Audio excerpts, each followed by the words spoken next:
Hello, and a very quiet welcome. You have found your way to Sleep Tales, a soft place for your mind to rest.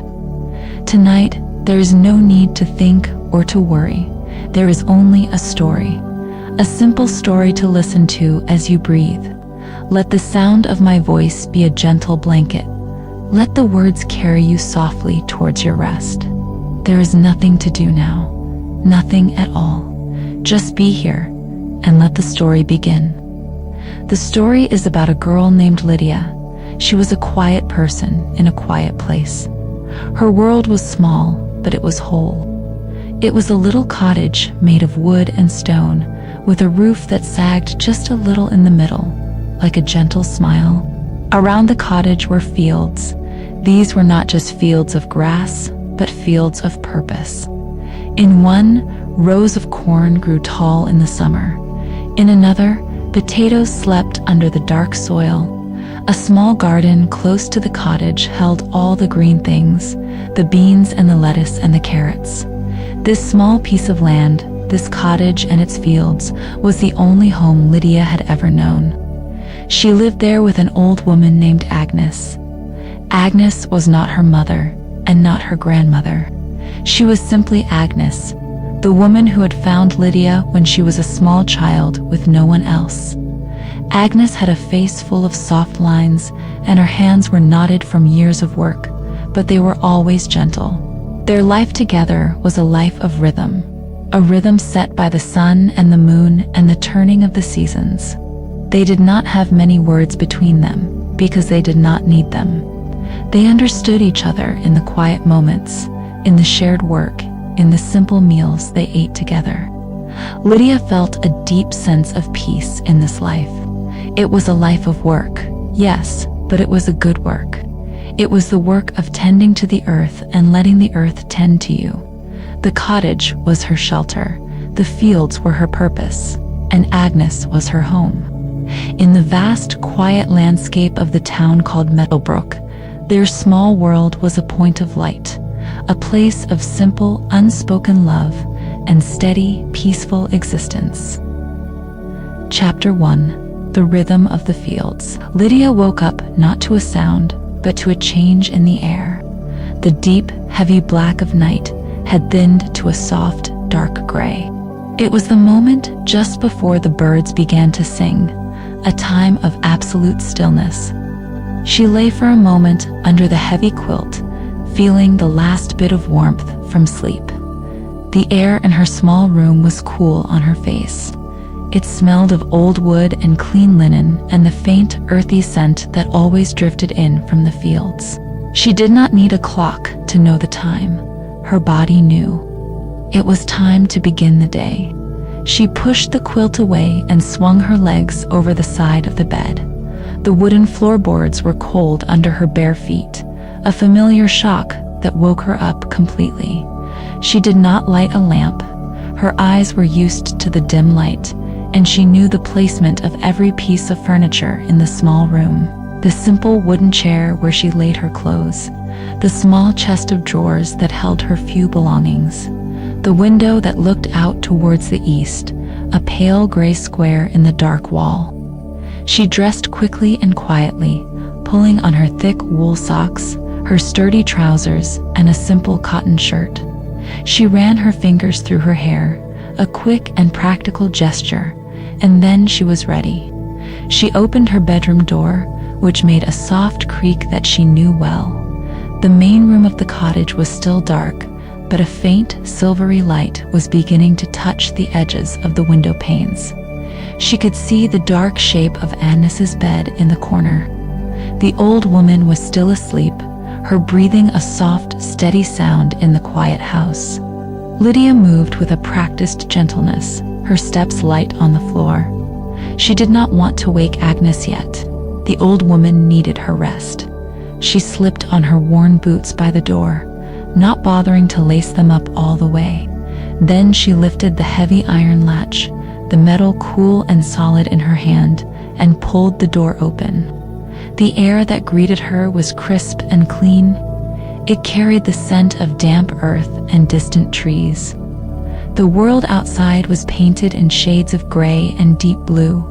The sky was just beginning to lighten along the horizon, a soft line of pale light that promised the sun would come. The stars were fading, their bright points growing dim. Her first task was always the chickens.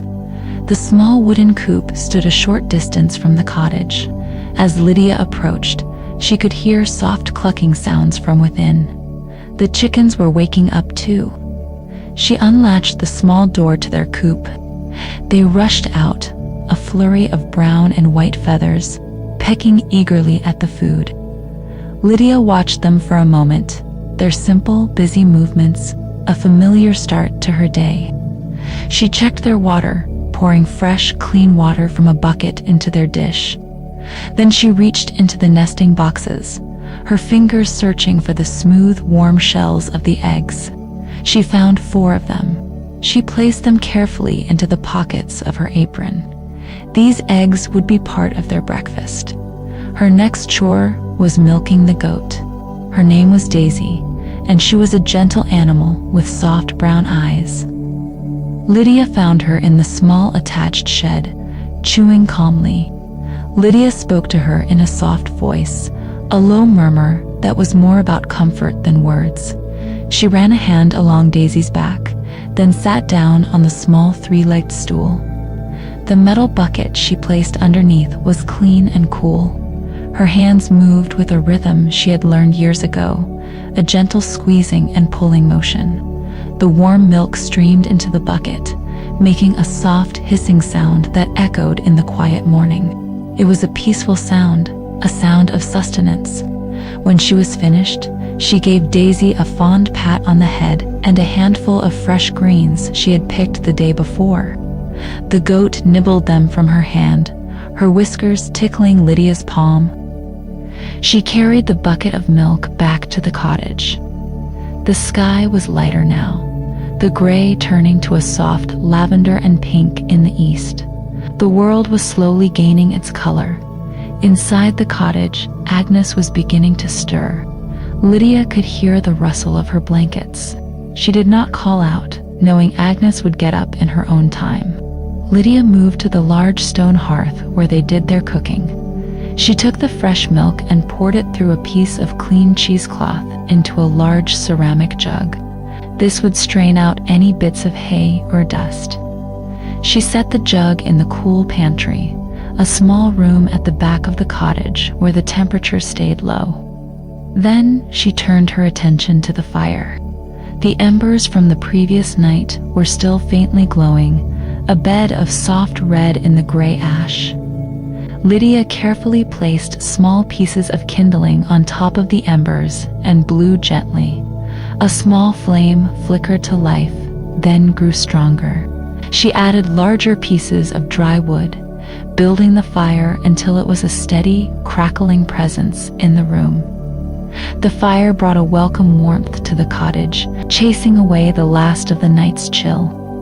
It also brought a comforting light, making the shadows in the corners of the room dance and retreat. By the time the fire was burning brightly, Agnes was sitting up in her bed. She gave Lydia a small, slow smile. "Good morning, child," she said, her voice a little rough with sleep. "Good morning, Agnes," Lydia replied softly. Her voice was the first one she had used all day. While Agnes dressed, Lydia prepared their breakfast. It was always a simple meal. She sliced thick pieces from a loaf of dark, heavy bread they had baked 2 days before. She put the slices on a cast iron pan to toast over the fire. She took 2 of the fresh eggs and cracked them into a bowl, scrambling them with a fork. She put a small pot on the fire to heat some of the fresh milk. The smells of toasting bread, cooking eggs, and warming milk began to fill the small cottage. It was a smell of home, a smell of comfort and routine. They ate their breakfast at the small wooden table in the center of the room. They sat in silence, but it was a comfortable silence. The only sounds were the clinking of their spoons against their bowls and the crackling of the fire. Lydia watched Agnes as she ate. The old woman's movements were slow and careful. Her hands, which had once been so strong and sure, now trembled slightly as she lifted her spoon. Lydia felt a familiar ache of love and worry in her chest. She pushed the plate of toast closer to Agnes, a small, unspoken gesture of care. Agnes nodded her thanks, her eyes soft. After they finished eating, they cleaned their dishes together. Lydia washed them in a basin of hot water from the fire, and Agnes dried them with a soft cloth. It was a dance they had done 1,000 times. Their movements were coordinated, efficient, and filled with a quiet understanding. Once the kitchen was clean, it was time to go to the fields. The sun was fully up now, a bright orb in the clear blue sky. Its light streamed through the windows, illuminating the dust motes dancing in the air.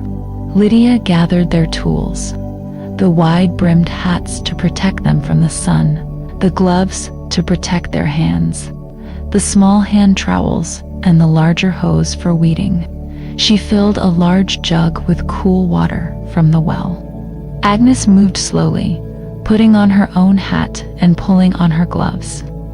She looked out the door towards the fields, a look of calm resolve on her face. This was the main work of their day, the work that shaped their lives. They walked together from the cottage to the fields. The path was well worn, a simple track of packed earth. The air was warm now and filled with the sounds of the day. The buzzing of bees, the chirping of birds, the gentle rustle of leaves in the breeze. Lydia carried the heavier tools, letting Agnes walk with just her small hand trowel. The fields lay before them, neat rows of green stretching out under the wide sky. Today, their work was in the potato field. It was time to clear the weeds that were growing between the plants, competing for water and sunlight. They started at one end of a long row. The work was slow and methodical. They knelt on the soft earth, the ground still cool from the night. Lydia moved with a steady, practiced rhythm.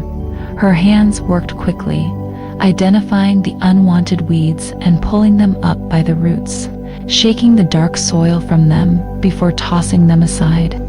The potato plants were healthy and green, their leaves broad and strong. It was satisfying work. To clear a space around each plant felt like an act of protection, of nurturing. Lydia would work her way down a section of the row, then look back to see Agnes moving at her own slower pace. The old woman's back was bent, her movements deliberate. She could not work as fast as she used to, but her work was just as careful. Every weed was removed, every plant was tended to with a gentle touch. Lydia never rushed her. She would simply finish her section and then start on the next one, always staying close enough to be near if Agnes needed her. The sun climbed higher in the sky, its warmth becoming a steady heat on Lydia's back and shoulders. Sweat trickled down her temples from under her hat. She could feel the familiar ache beginning in her lower back and in her knees from kneeling.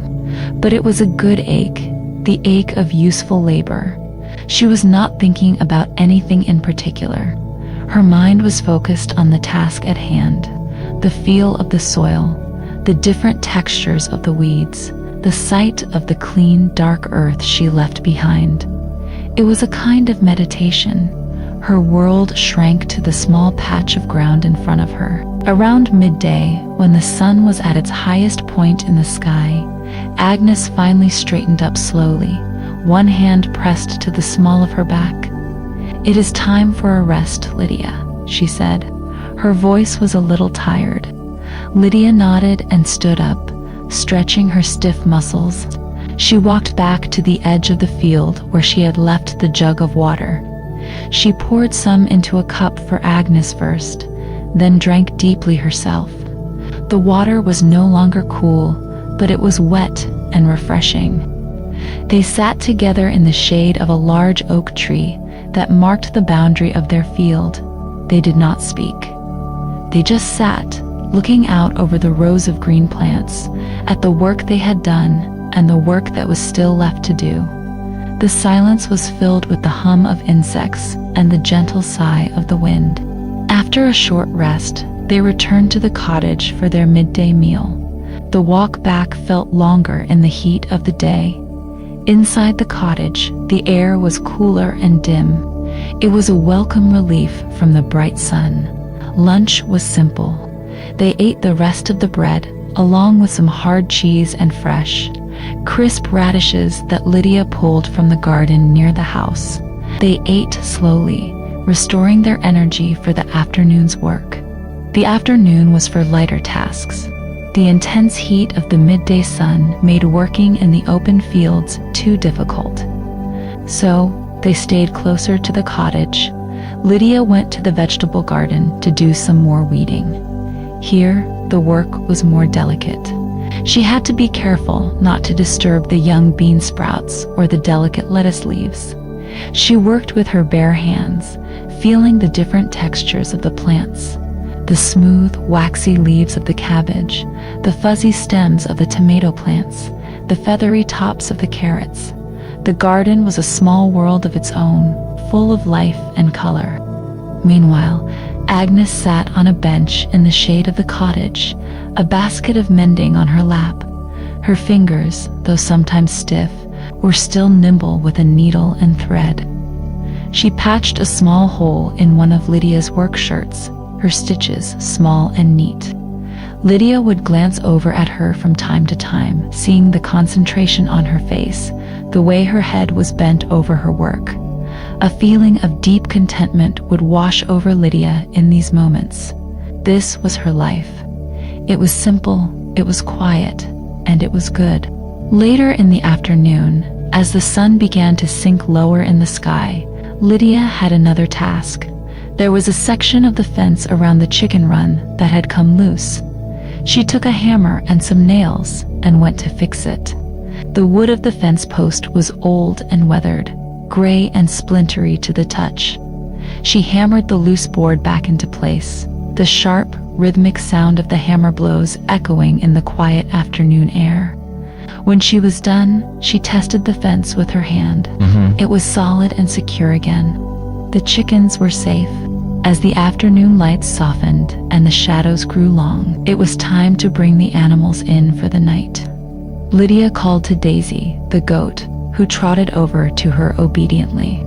She led her back into her small shed, making sure she had fresh water and hay for the night. The chickens had already started to make their way back to their coop, following the fading light. Lydia closed and latched the coop door, securing them for the night. The world was growing quiet again. The heat of the day was gone, replaced by a gentle evening coolness. The sky in the west was a beautiful canvas of orange, pink, and purple. Lydia stood for a moment just outside the cottage door, watching the colors fade. She took a deep breath, the air smelling of cooling earth and night-blooming flowers. She felt a sense of deep satisfaction. It had been a long day of work, but everything was in its place. The animals were safe, the garden was tended, and the fields were a little cleaner than they had been in the morning.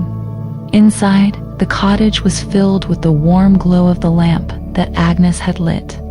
The fire in the hearth had been built up again, and Agnes was sitting in her chair, watching the flames. Lydia began to prepare their evening meal. It would be more substantial than their lunch. She put a pot of water on to boil for some of the potatoes they had harvested last fall.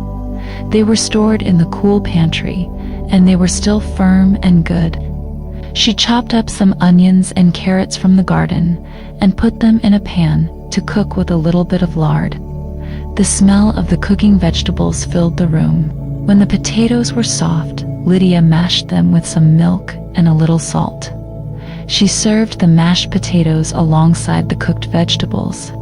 It was a simple, hearty meal, warm and filling after a day of labor. They ate at their small table, just as they had that morning.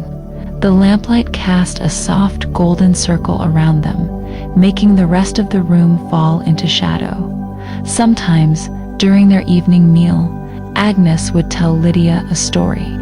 Not a grand, exciting story, but a small memory from her own long life.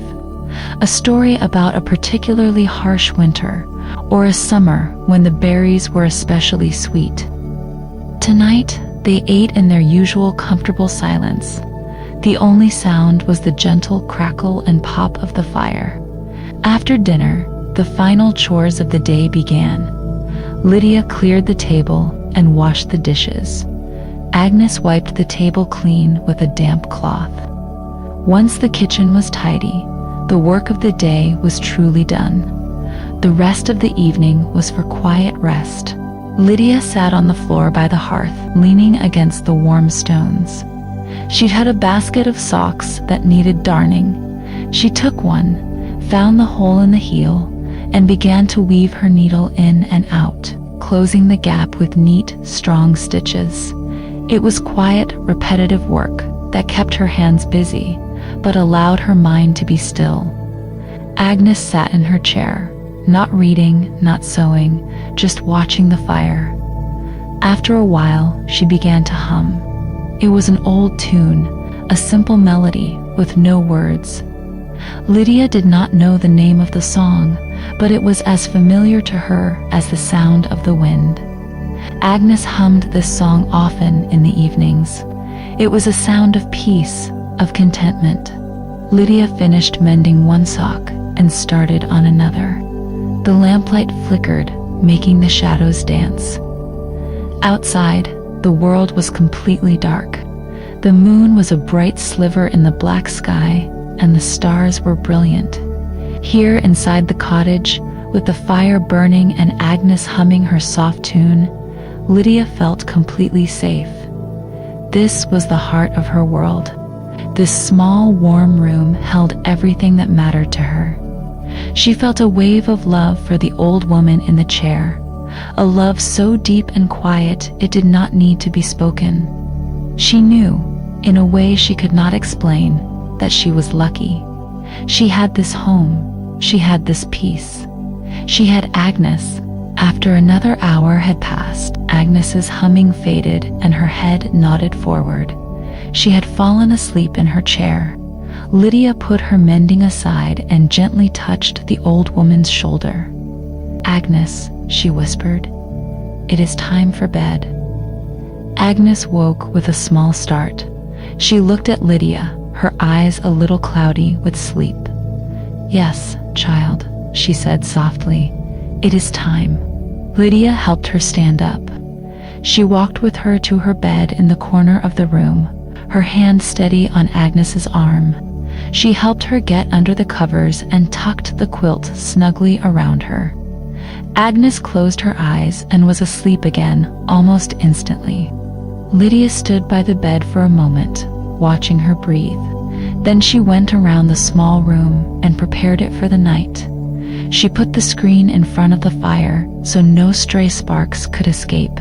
She turned down the lamp until the flame was just a tiny flicker, and then she blew it out, plunging the room into near darkness.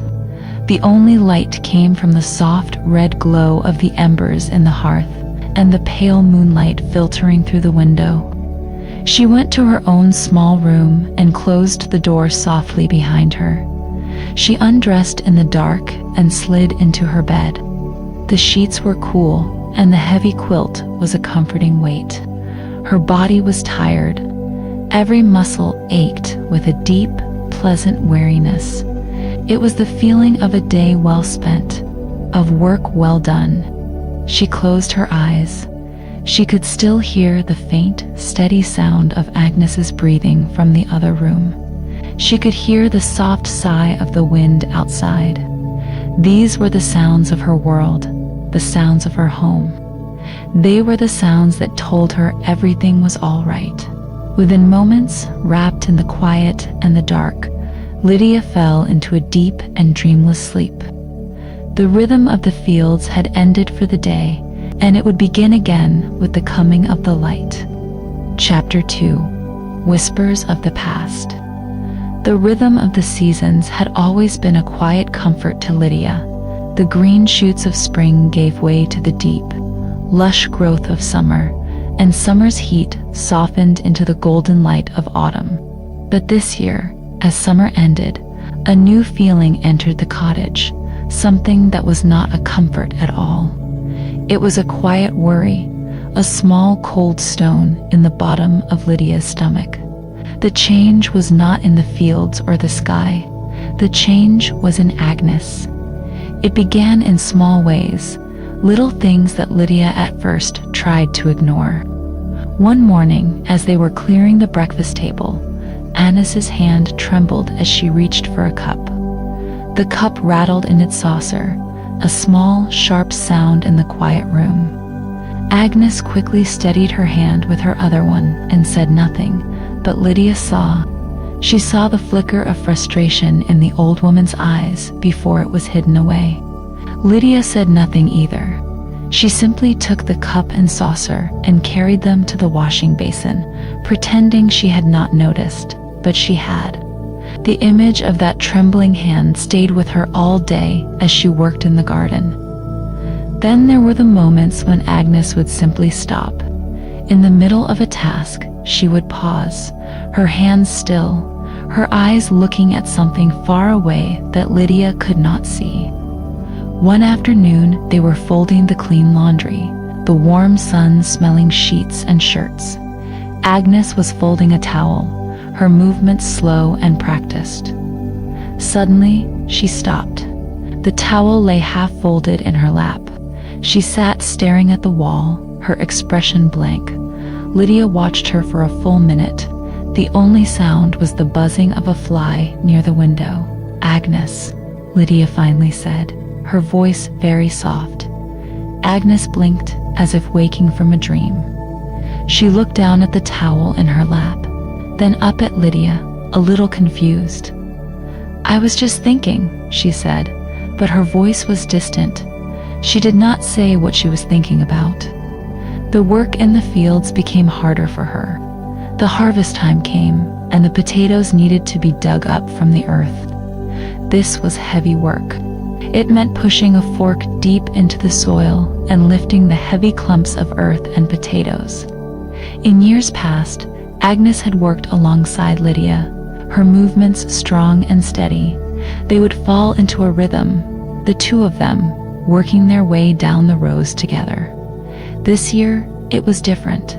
Agnes started the first row with her usual determination, but after only a few minutes, her breath came in short, sharp gasps. Her face was pale. She had to stop and lean on her fork. Her shoulders slumped. "Just catching my breath," she said, trying to smile. Lydia's heart ached to see her struggle. "Why don't you sort the potatoes, Agnes?" Lydia suggested, keeping her voice light and casual. "I can do the digging. You can sit on the crate and separate the big ones from the small ones. It will be a great help." Agnes looked at her, and Lydia could see a struggle in her eyes. There was pride there, the pride of a woman who had worked hard her entire life, but there was also a deep weariness. After a long moment, Agnes nodded slowly. "Yes," she said, "that would be a help." So that is how they worked for the rest of the harvest. Lydia did the heavy lifting. Her young back and strong arms took on the strain of the digging, the lifting, the carrying. She worked with a silent, fierce energy, trying to do the work of two people, and Agnes sat on an overturned wooden crate at the edge of the field, her gnarled fingers sorting the potatoes into different baskets. She worked carefully, her movements slow, but often Lydia would look over and see that Agnes's hands were still, resting in her lap, and she was just watching. She watched Lydia work, her expression a mixture of pride and a deep, quiet sadness. Lydia began to take on more and more of the chores, trying to shield Agnes from her own growing weakness. She started waking up even earlier, while the sky was still a solid, deep black. She would creep out of the cottage and do the tasks that required the most strength. She would chop the firewood, the sharp sound of the axe splitting the wood the only noise in the pre-dawn stillness. Her shoulders would ache from the repetitive motion, but she kept going until there was a neat stack of wood by the cottage door, enough to last for several days. She would carry the heavy buckets of water from the well, her arms straining, making 2 trips so that Agnes would not have to carry any at all. She did these things in secret, before Agnes was awake. When the old woman got up, the heavy work for the day was already done. Agnes never said anything, but Lydia knew that she knew. Sometimes, Lydia would catch her looking at the newly chopped wood with a complicated expression on her face. It was a look of gratitude, but also of loss. It was the look of someone who was slowly having to let go of the life she had always known. And in those moments, the cold stone of worry in Lydia's stomach would feel a little heavier, a little colder. Their evenings changed too. Before, they would often work together on small tasks after dinner, mending clothes, shelling beans, or preparing vegetables for the next day. Now, more often than not, Agnes would just sit in her chair by the fire. She would say she was tired, and she would close her eyes, though she did not always sleep. Sometimes she would just sit in the quiet, her hands resting on the arms of her chair. Lydia would continue with her own work, darning socks or polishing the tools, but the silence in the room felt different. It was no longer the comfortable, shared silence of 2 people at peace. It was a silence that felt heavier, filled with unspoken thoughts and unasked questions. One afternoon in late autumn, the sky began to change. The clear blue of the morning disappeared, replaced by a thick blanket of bruised gray clouds that rolled in from the west. The air grew heavy and still. A strange yellowish light filtered down over the fields, making all the colors look dull and strange. Lydia was in the garden, gathering the last of the hardy greens before the first frost came. She looked up at the sky and felt a shiver run through her, even though the air was not cold. A storm was coming, a big one. She quickly finished her work, her hands moving with urgency. She carried the basket of greens into the cottage. "Agnes," she said, "I think a bad storm is on its way." Agnes was standing by the window, looking out at the darkening sky. "I know," she said, her voice quiet. "I can feel it in my bones." Together, they prepared the cottage for the storm. It was a familiar routine, something they had done many times before. They brought in the tools from the yard. They secured the door to the goat's shed and made sure the chicken coop was latched tight. They checked the wooden shutters on the windows.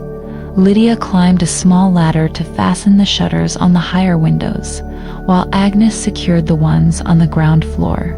For a little while as they worked together, it felt like old times. Their movements were coordinated, each knowing what the other was doing without needing to speak. They finished just as the first drops of rain began to fall. They were not gentle drops. They were large and heavy, hitting the dry ground with a sound like pebbles being thrown. They hurried inside and barred the heavy wooden door. A moment later, the wind began to howl. It sounded like a hungry animal, pressing against the walls of the cottage, searching for a way in. The rain came down in solid sheets, drumming a frantic, deafening rhythm on the roof. The sky grew so dark, it felt like night had come early. Lydia lit a lamp, its golden light pushing back against the gloomy darkness. She also built up the fire in the hearth, adding large logs until it was a roaring, cheerful blaze. The fire and the lamp made the small cottage feel like a safe, warm island in the middle of a wild, raging sea. The storm raged outside. They could hear the wind shrieking and the sound of branches being torn from the trees. Every now and then, the whole cottage would shudder as a particularly strong gust of wind hit it. Lydia made a simple warm soup for their dinner. They ate it by the fire, sitting close together for warmth and for comfort. The noise of the storm was too loud for much conversation. They just ate, listening to the fury of the weather outside. Lydia felt a sense of security inside their small, sturdy home. The cottage had weathered many storms before. It would weather this one too.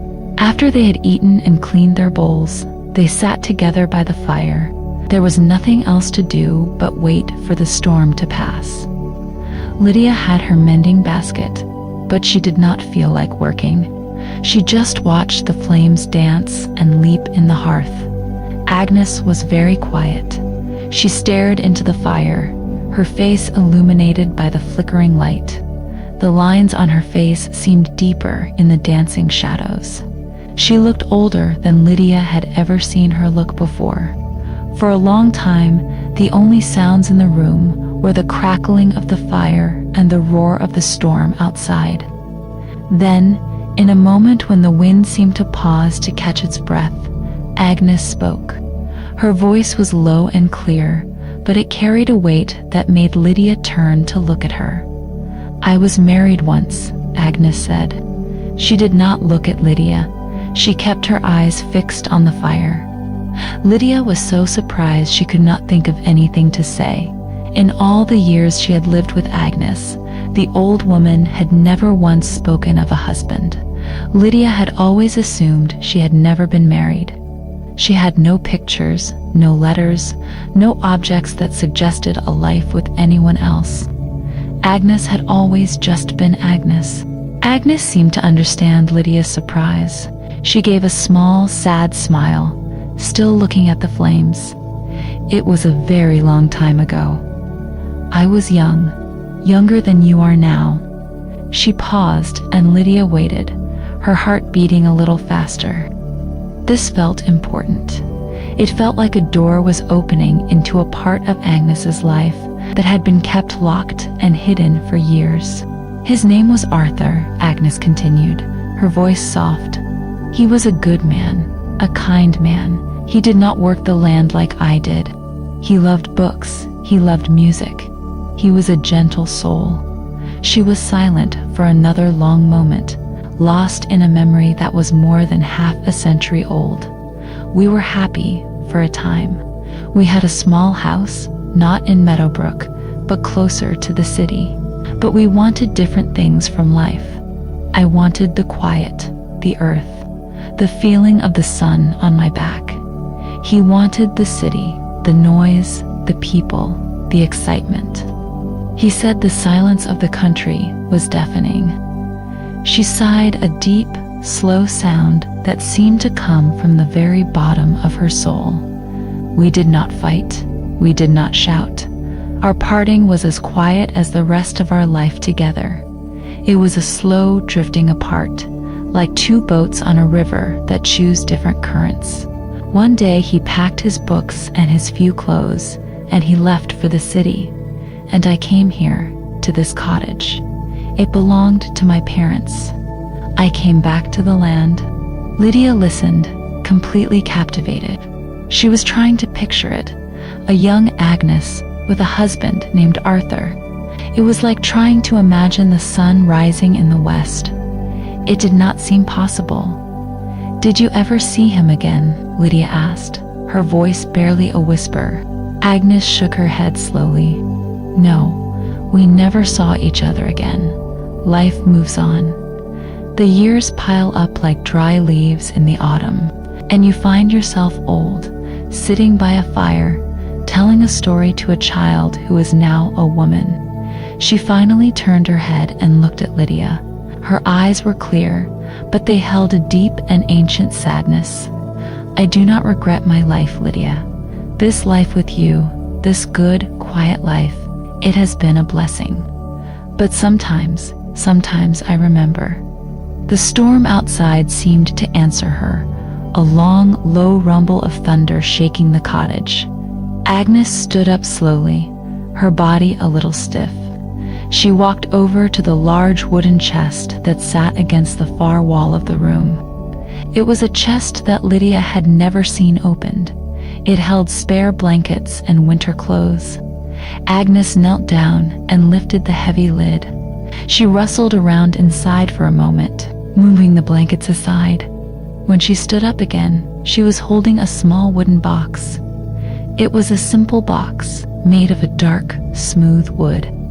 It was not fancy or decorated. It was about the size of two of Lydia's hands placed together. The corners were worn smooth from time, and the wood had a soft, dull shine. Agnes walked back to the fire and held the box out to Lydia. "I have a task for you, child," she said, her voice steady and serious. "Not now, but for later.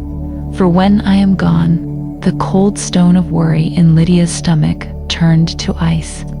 She did not want to hear this. She did not want to think about a time when Agnes would be gone. She wanted to put her hands over her ears and tell her to stop. But she looked at the expression on Agnes's face, the calm resolve, and she knew she had to listen. She took the box. It felt surprisingly heavy in her hands, solid and real. "Arthur is an old man now, just as I am an old woman," Agnes said. "He lives in the city, Crestfall City. He is in a place for old people, a nursing home. I have the address written down." She reached into the pocket of her apron and pulled out a small, folded piece of paper. It was yellowed with age, and the writing on it was faded. "After I am gone," she repeated, her gaze firm, "I want you to take this box to him. I want you to find him and put it in his hands." Lydia looked down at the box, then back at Agnes. She could not speak. Her throat felt tight. "There is one more thing," Agnes said. "When you give him the box, you must give him a message from me. A very simple message." She leaned a little closer, and Lydia could smell the scent of old linen and wood smoke that always clung to her. "You must look at him, and you must say these words. Tell him I remembered the song." Lydia frowned in confusion. "The song?" she asked. "What song?" Agnes smiled, a faint, mysterious smile. "He will know," she said. "Just say the words. Tell him I remembered the song. Can you do that for me, Lydia? Can you promise me you will do that?" Lydia looked at the old woman's face, so full of love and trust. She looked at the box in her hands, which suddenly felt like the heaviest thing in the world. It was not just a box. It was a promise. It was the final chapter of a story Lydia had never known existed. It was a future that was completely unknown and frightening, a journey to a city she had never seen, to find a man she had never met. But she could not say no. She could not refuse this last important wish. She nodded slowly.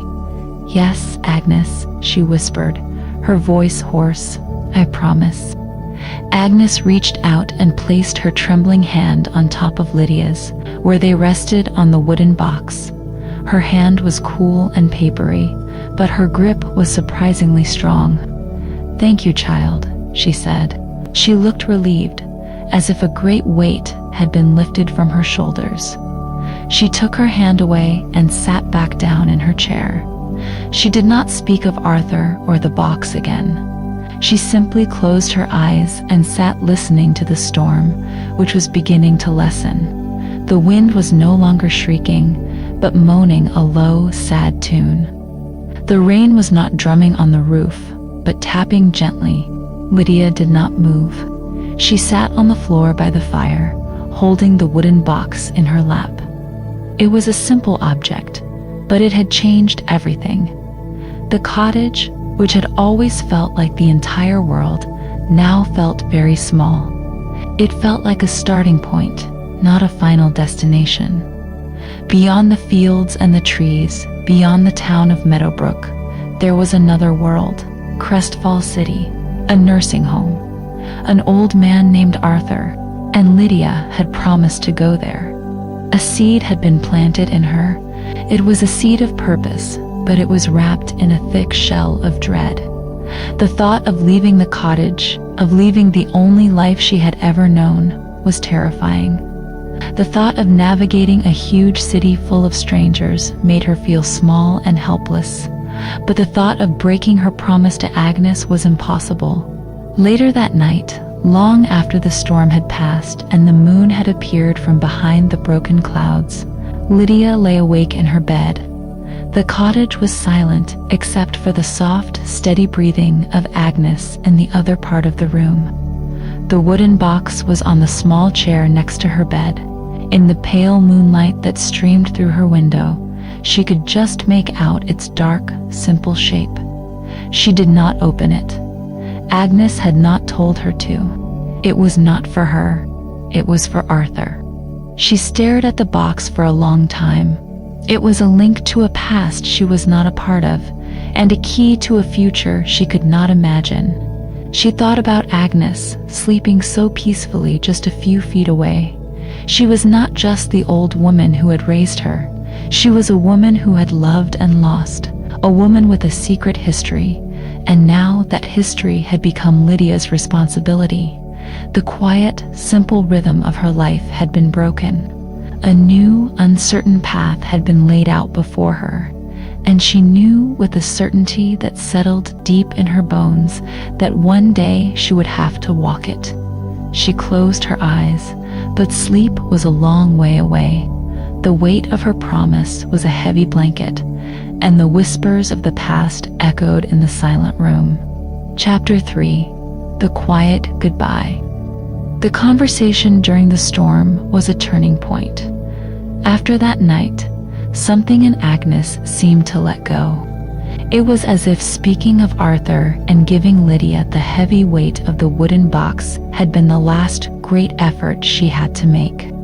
The energy she had held on to for so long began to fade, like the slow dimming of a lamp when the oil runs low. The change was not sudden or alarming. It was a gentle, quiet retreat from the world. Autumn deepened, its vibrant colors fading to the muted browns and grays of late fall.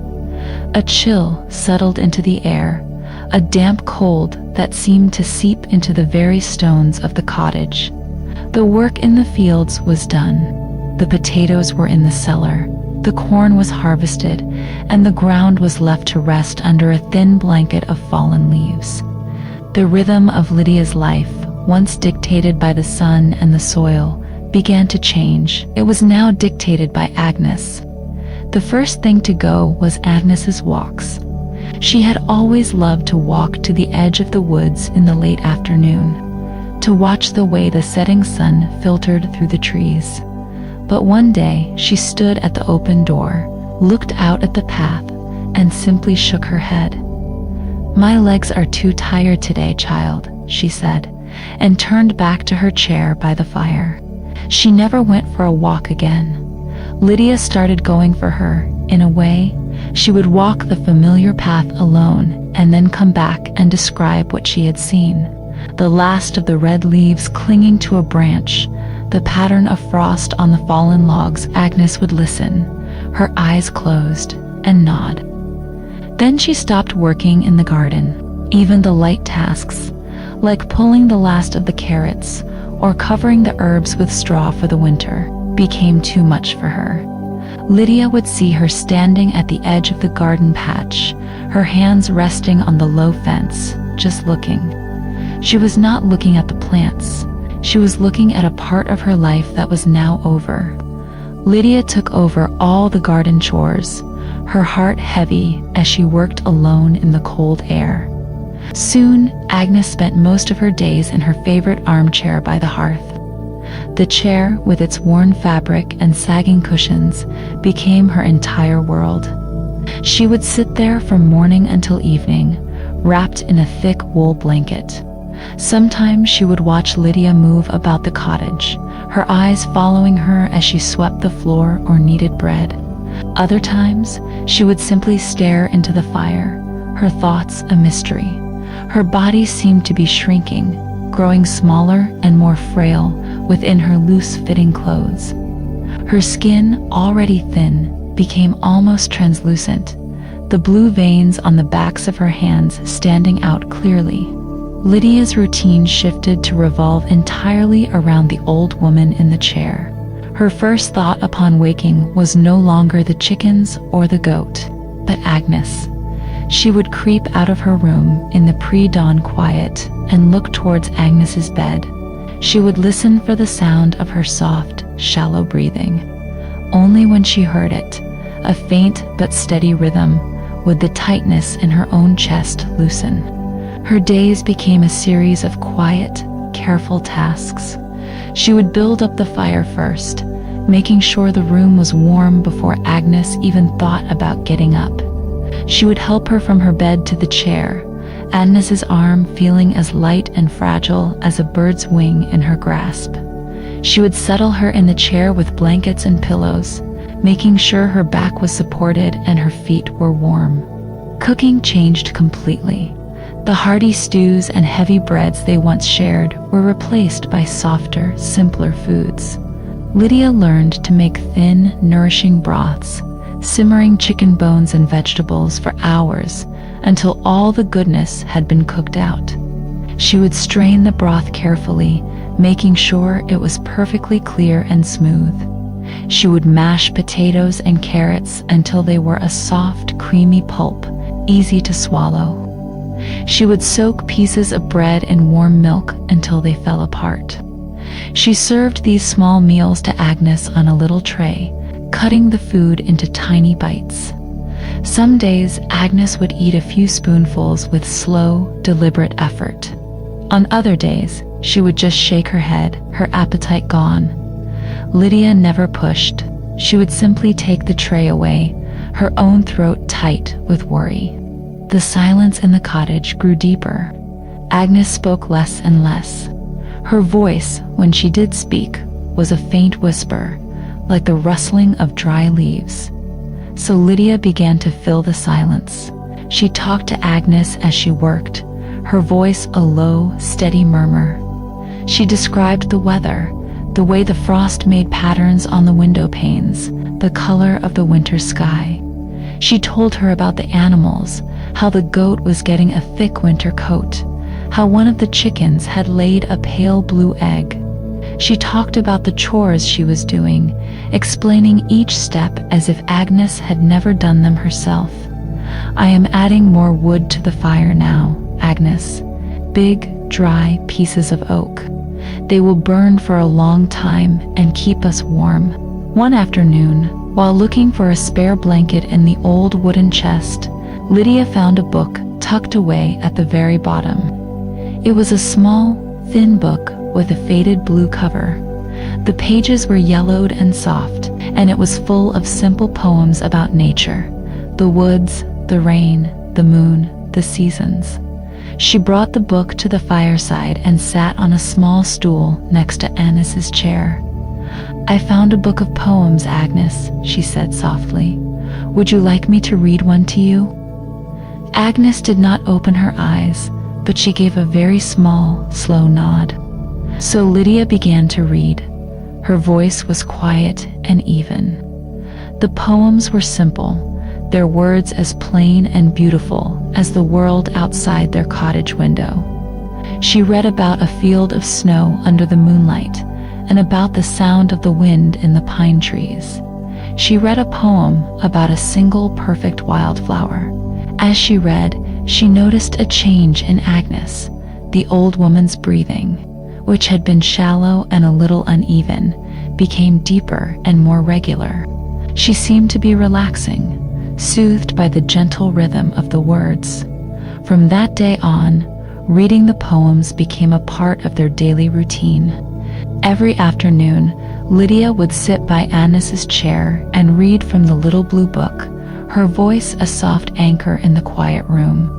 As the days grew shorter and the nights grew longer, there came a time when Agnes could no longer make the journey from her bed to the chair. The small effort was too much for her, so her bed became her world. Lydia moved the bed closer to the hearth, so Agnes could feel the warmth of the fire and see its dancing light. The cottage, which had once been a space of shared work and life, now felt like a sick room. The air smelled of wood smoke, old linen, and the faint medicinal scent of the herbal teas Lydia made for Agnes. Lydia's world shrank to the size of that room, to the space around Agnes's bed. Her life became a cycle of small, intimate acts of care. She would gently wash Agnes's face and hands with a cloth dipped in warm water. She would carefully brush her long, thin white hair, her strokes slow and soothing. She would change the bed linens, pulling the clean, cool sheets smooth, her movements practiced and efficient. She spoon-fed broth to Agnes, a few sips at a time.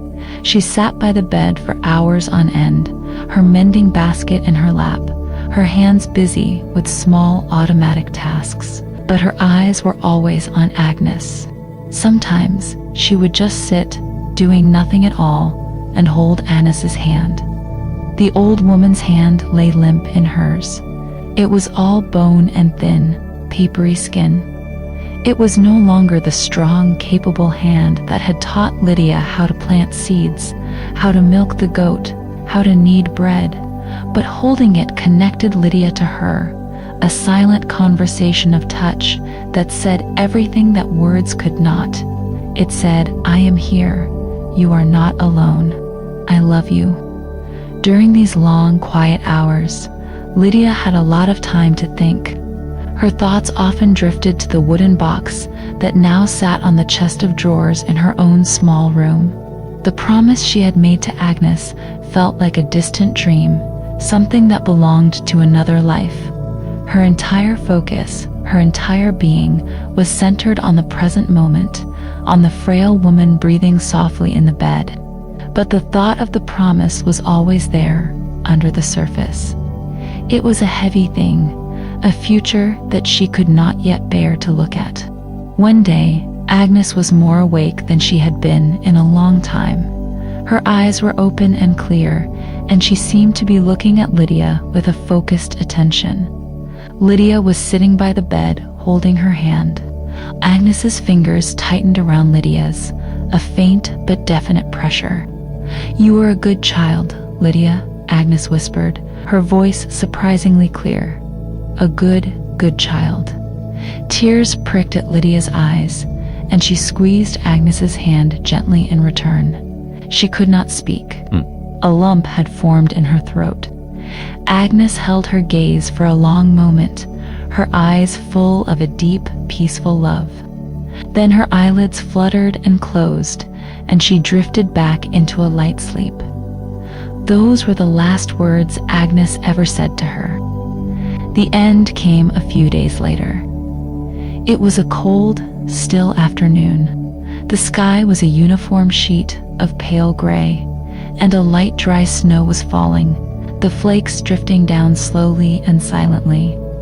The world outside the window seemed to be holding its breath. When she finished, she closed the book and looked at Agnes.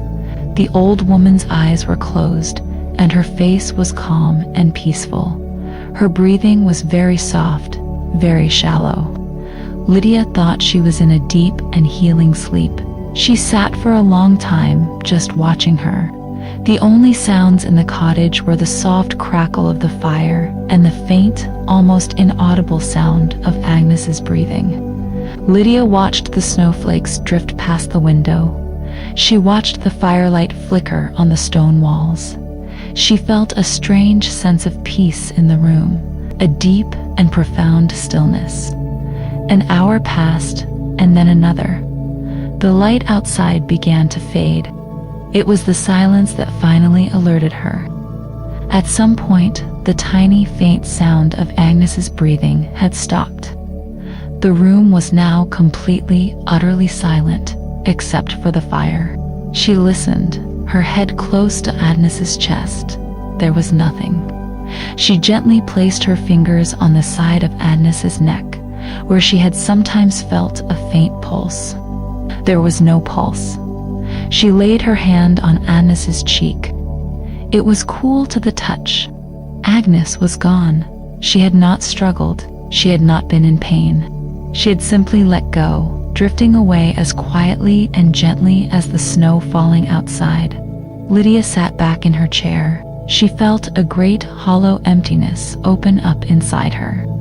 It was a feeling so vast and so quiet that it seemed to have no end. She looked at Agnes's face. In the dim light of the fire, she looked peaceful, as if she were only sleeping. All the lines of worry and weariness seemed to have smoothed away. She looked younger.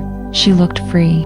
Lydia sat there for a long time as the room grew dark. She did not light a lamp.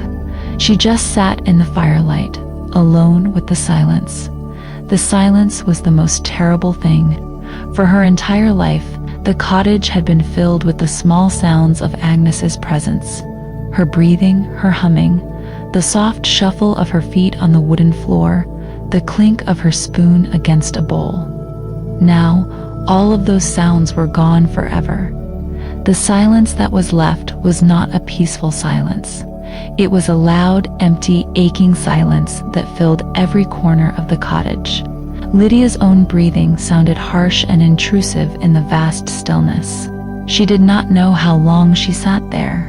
It could have been 1 hour, or it could have been 4. Finally, a deep, instinctual knowledge of what needed to be done rose up through her numbness. She stood up, her limbs stiff and cold. She gently pulled the quilt up to cover Agnes's face.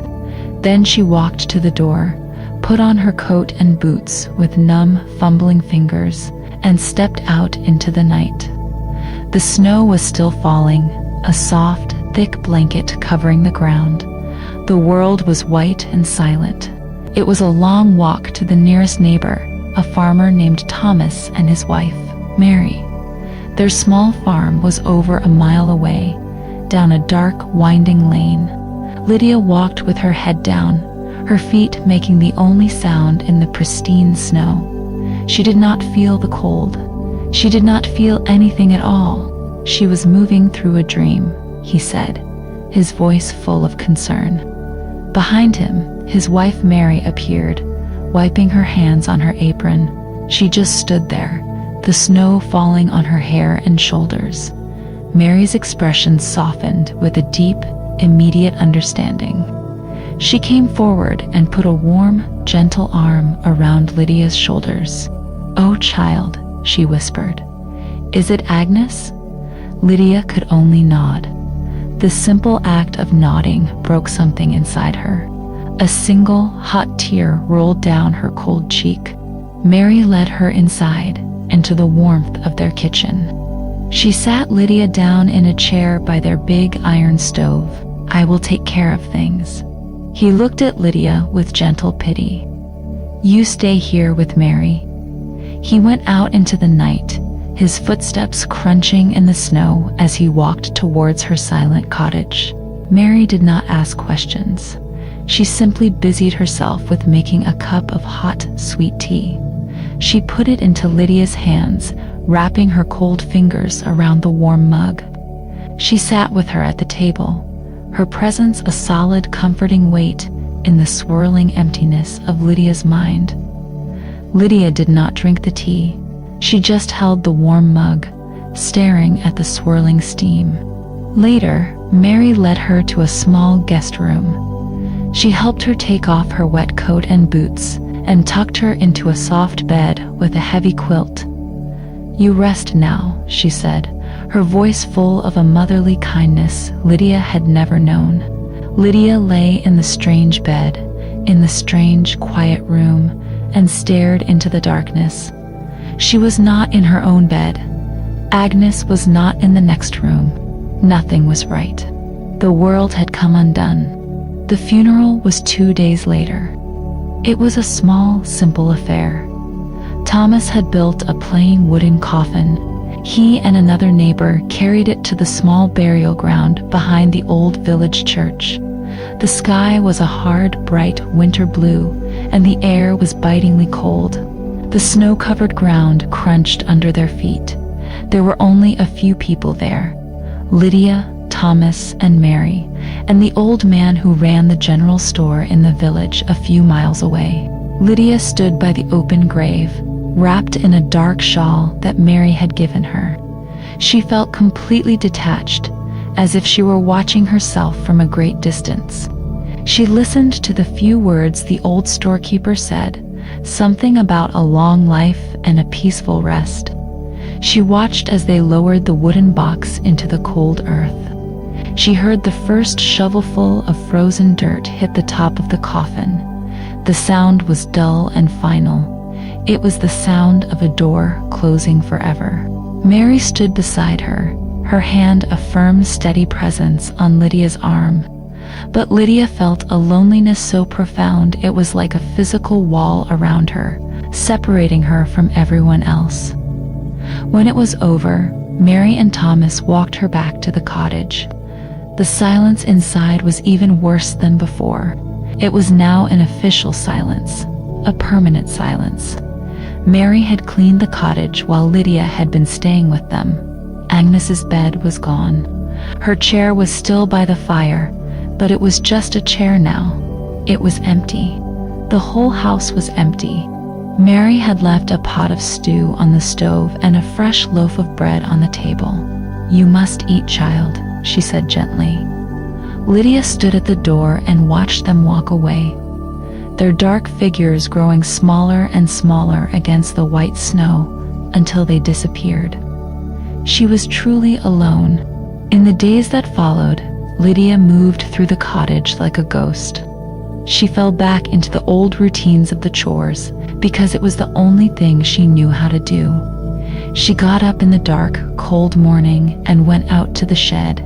She fed the chickens and collected the eggs, her hands moving with a mechanical precision.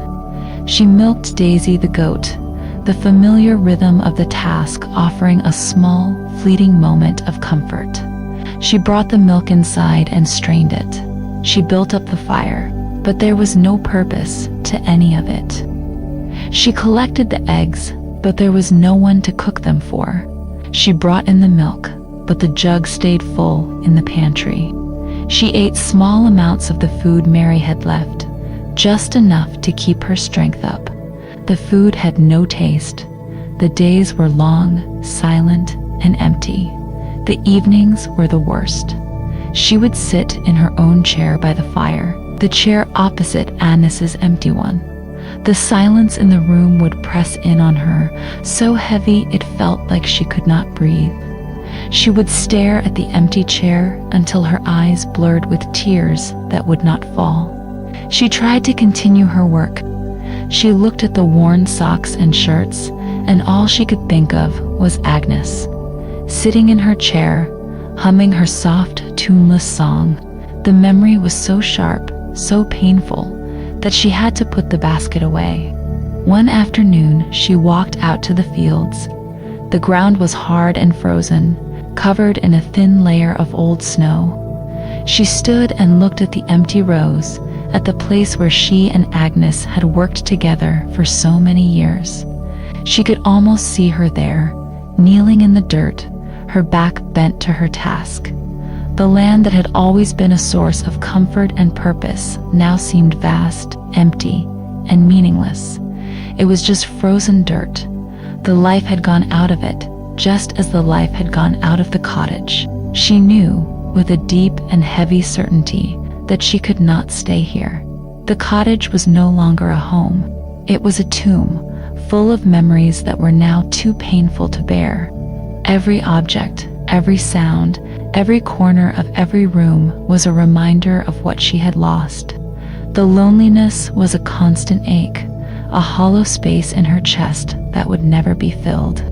She went back inside, her heart heavy with a new resolve. Her eyes fell on the small chest of drawers in her room. For the first time since Agnes had died, she thought about it clearly. A journey, a city, a man named Arthur, a message. Tell him I remembered the song. She walked over to the chest and opened the drawer. The wooden box was there, nestled amongst her few folded clothes. She picked it up. It felt solid and real in her hands. It felt like the only solid thing in her shattered world. It was a task, a purpose. It was the last thing Agnes had asked of her. Holding the box, Lydia looked around the empty cottage. She looked at the cold hearth, at the empty chair, at the windows that looked out onto the silent, frozen fields. Her life here was over. There was nothing left for her in Meadowbrook but ghosts and memories. Her promise to Agnes was now the only thing she had. It was a thin thread, but it was a thread that led away from this place of grief. It led to the future. A frightening, unknown future, but a future nonetheless. She knew what she had to do. She had to leave. She had to go to Crestfall City. Chapter 4: The Journey to the City. Lydia woke up in her own bed for the last time. It was a strange kind of waking. She did not wake up to the familiar quiet of the cottage, but to the loud, clear weight of her decision. The thought, "I am leaving today," was the first thing in her mind, and it changed the quality of the morning light that was just beginning to seep through her window. The pale gray light did not seem soft and promising. It seemed cold and final. For a moment, she lay perfectly still under her quilt, listening. She listened for the sound of Agnes's breathing from the other part of the cottage, a habit so deeply ingrained that her body performed it even when her mind knew it was useless. The silence that answered was the same deep, empty silence from the day before, but today it felt different. It was no longer just the sound of loss. It was the sound of an ending, her ending in this place. She pushed herself out of bed. The clothes felt like a costume for a life. She was no longer living. She moved through the main room, her steps quiet on the floor. She looked at Agnes's empty chair by the cold hearth. Yesterday, it had been a monument to her grief. Today, it was just a piece of furniture in a room she was about to abandon. The pain was still there, a huge hollow ache in her chest, but now it was mixed with a new feeling, a sharp, nervous urgency. She had to go. She did not light the fire. The sky was clear and pale, the color of ice. Her breath plumed in front of her face in a white cloud. She walked to the shed, her boots crunching loudly in the frozen silence. The chickens clucked softly when they saw her. She scattered their grain, her movements automatic. She checked their water, breaking the thin film of ice that had formed on the surface. She looked at them for a moment, these small, simple creatures that had been a part of her daily rhythm for as long as she could remember. She felt a pang of sadness. What would happen to them? She could not just leave them. The goat, Daisy, was in her stall, chewing hay calmly. She looked up at Lydia with her soft, intelligent eyes. Lydia stroked the goat's warm neck. Daisy was a gentle friend. She could not be abandoned. This was a problem Lydia had not fully considered in the haze of her grief. It was a practical problem, a loose end that needed to be tied. The thought of Thomas, the farmer, came into her mind. He had been kind. Perhaps he would help. This gave her a small, concrete task to focus on, a small point of light in the overwhelming darkness of the day ahead. She did not milk the goat. There was no one to drink the milk. Instead, she just made sure Daisy had plenty of fresh hay and water. Then she walked back to the cottage. The cold air had cleared her head a little. She knew what she had to do. She had to pack, and she had to speak to Thomas. The packing did not take long. She had so few belongings. She pulled a small, sturdy canvas bag from the bottom of the old wooden chest. It was a bag Agnes had used years ago to carry seeds. It was plain and brown, with a simple rope handle. Lydia went to her small room and opened the chest of drawers. She took out one spare set of clothes, a clean wool shirt, thicker than the one she was wearing, a pair of mended wool socks, a simple linen undergarment. That was all. She folded them neatly and placed them at the bottom of the bag. Then she thought about money. Agnes had been careful. but they had never had much. Lydia remembered seeing her put coins into a small ceramic jar that she kept on the highest shelf in the pantry. Lydia went to the pantry. The air inside was cold and smelled of earth and dried herbs. She stood on a small stool and reached up to the shelf. Her fingers found the jar, its surface cool and dusty. She brought it down. It was heavier than she expected. She carried it to the main table and sat down. She tipped the jar over, and a collection of coins and a few folded paper notes spilled out. She had never seen so much money in one place. She counted it carefully. It was not a fortune, but it was more than she thought they had. It was the savings of a lifetime of small economies. It felt sacred. She wrapped the money in a small piece of cloth and tucked it carefully into an inner pocket of the canvas bag. Finally, there was the box. She went to her room and took the small wooden box from the drawer. She held it in her hands for a moment. It was smooth and dark and solid. It was the reason for this whole journey. It was her promise. She took the clean shirt out of the bag and carefully wrapped the box in it, cushioning it so it would not be damaged. Then she placed the wrapped box gently back into the bag on top of her folded clothes. She pulled the rope handle tight, closing the bag. That was it. Her entire life, or what was left of it, was now contained in one small canvas bag.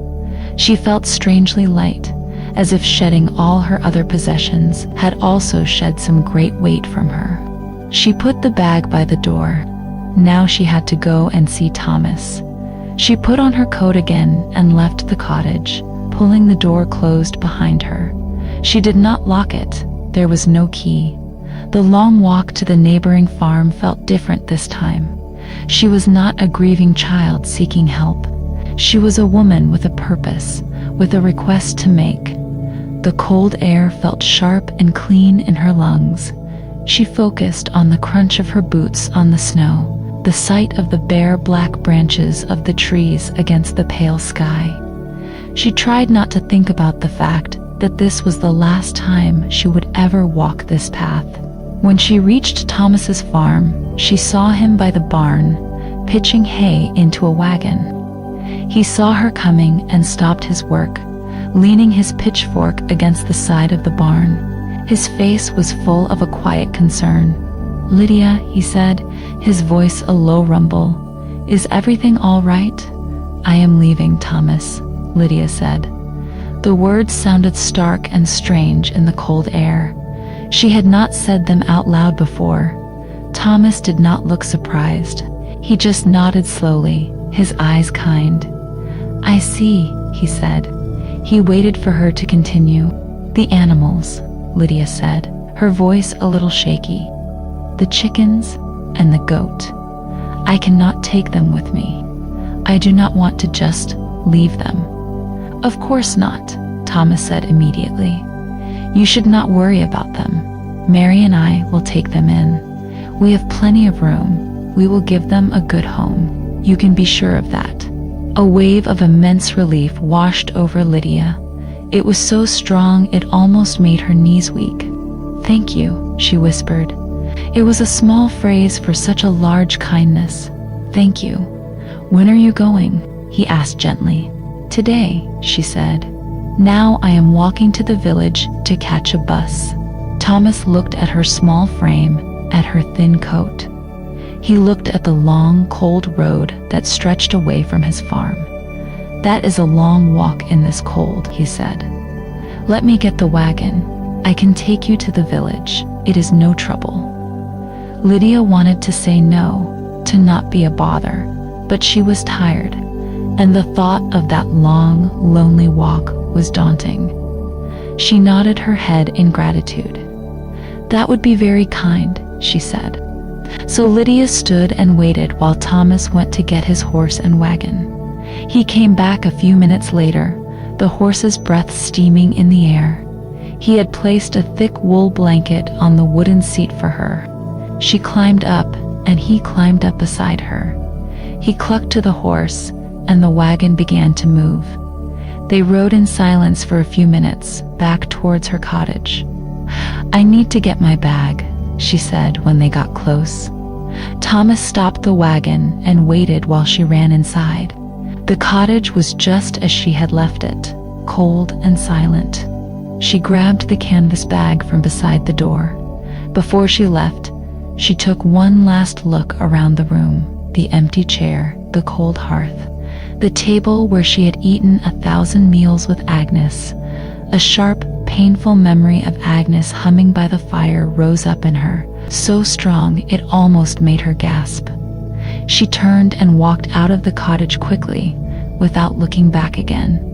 She pulled the door firmly shut. It felt like closing a book after reading the last page. She climbed back onto the wagon, placing the bag at her feet.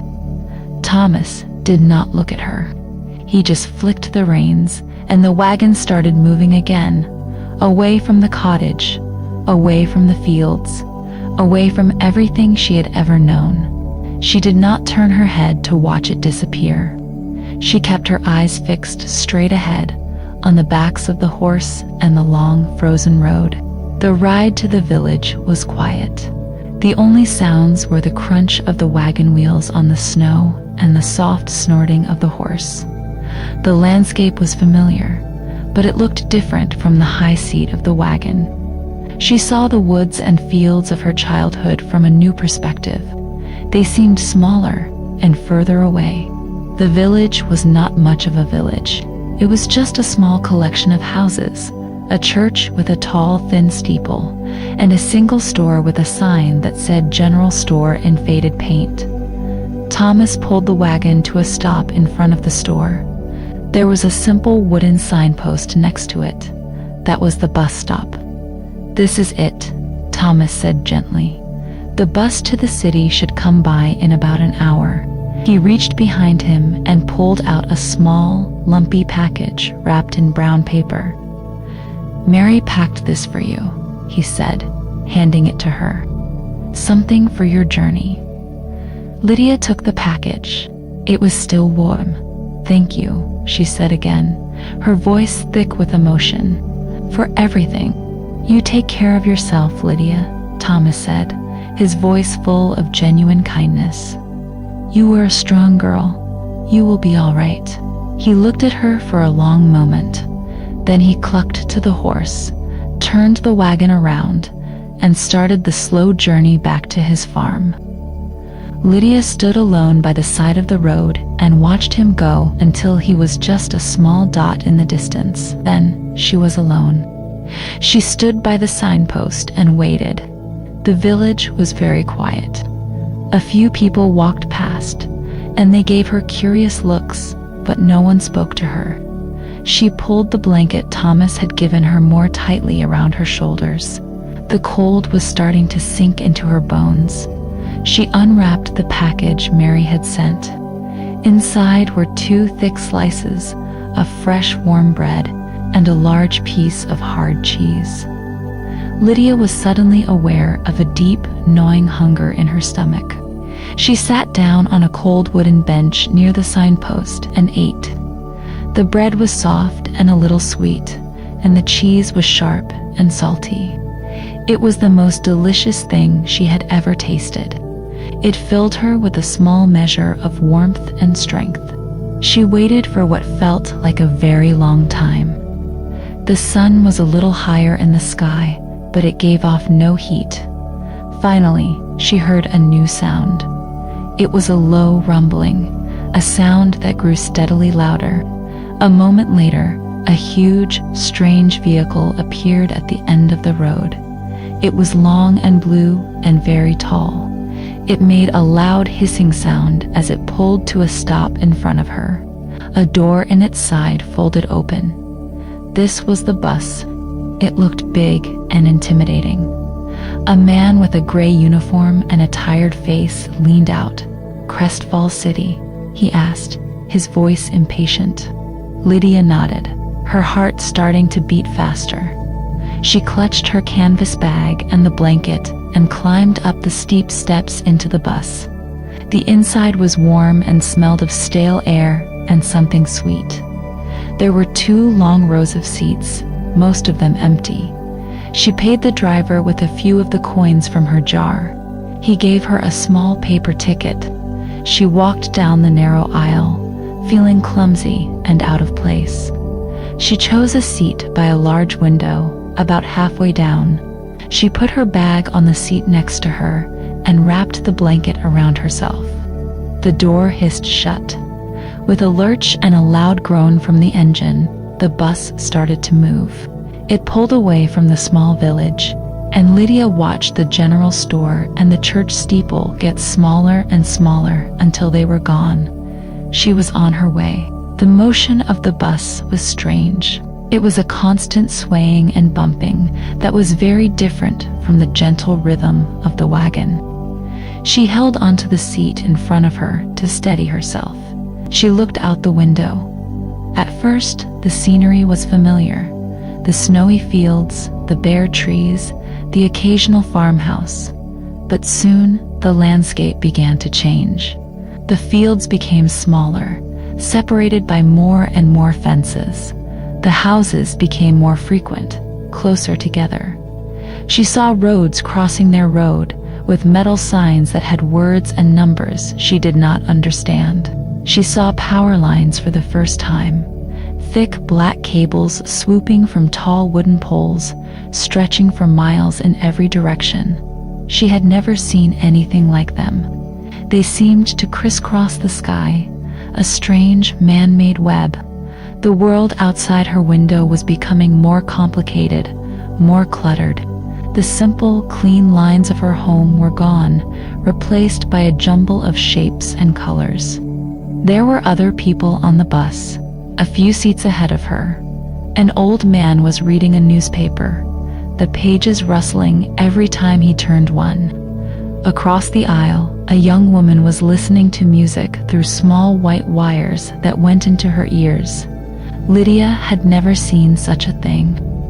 The woman stared out the window, but her head nodded in time to a rhythm only she could hear. Lydia felt a profound sense of her own difference. These people belonged in this world of buses and power lines and invisible music. She did not. She was a visitor from another time, another place. As the hours passed, the bus began to stop more frequently. At each stop, more people would get on. The bus became more crowded, the air thicker. The low hum of conversations started to fill the space. Lydia kept her head turned towards the window, trying to make herself as small as possible. She did not want anyone to speak to her. She clutched her bag, the hard shape of the wooden box, inside a small point of comfort. It was her only anchor in this strange, moving world. The landscape outside the window continued to change at a startling pace. The houses were no longer separate, with yards and fields. They were pressed right up against each other, in long, endless rows. The roads were no longer empty. They were filled with cars, metal boxes of all different colors, all rushing past in a blur of motion. The noise grew louder, a constant low roar that vibrated through the floor of the bus. Then she saw them, the buildings. They were not like houses or barns. They were impossibly tall, straight towers of glass and stone that seemed to scratch at the sky. They were taller than the tallest trees in her woods. They were taller than anything she could have imagined. They rose up on all sides, blocking out the horizon, blocking out the sun. The world was no longer a wide open space under a vast sky. It was a deep canyon made of man-made cliffs. This, she knew, must be the city, Crestfall City. It was more terrifying than she could have ever pictured. The bus turned off the main road and began to move through the city's streets. The streets were like rivers of cars, all flowing in different directions, all making noise. And the people. There were people everywhere, hundreds, thousands of them. They flooded the sidewalks, a constant rushing torrent of faces and bodies. They all moved with a purpose and a speed that made Lydia feel like she was standing still. They did not look at each other. They just moved, their faces set and determined. The bus finally pulled into a huge, cavernous building. This was the bus station. The driver's voice came over a speaker, announcing the final stop. The hissing sound of the brakes was deafening. The doors opened, and everyone started to stand up, gathering their bags, pushing their way towards the front. Lydia stayed in her seat, frozen, until the bus was almost empty. She felt a wave of panic rise in her chest. She did not want to get off. She wanted to stay in the relative safety of her seat. But she knew she could not. She took a deep breath. Stepping off the bus was like stepping into another world. The air in the station was thick and smelled of exhaust fumes and something greasy cooking nearby. The noise was overwhelming. It was not one sound, but 1,000 sounds all at once. The echoing announcements from a loudspeaker that she could not understand. The roar of bus engines starting and stopping. The squeal of tires, the shouting of voices. The constant echoing shuffle and stomp of hundreds of pairs of shoes on the hard floor. The sheer volume of it was a physical blow, and she flinched, putting a hand to her head.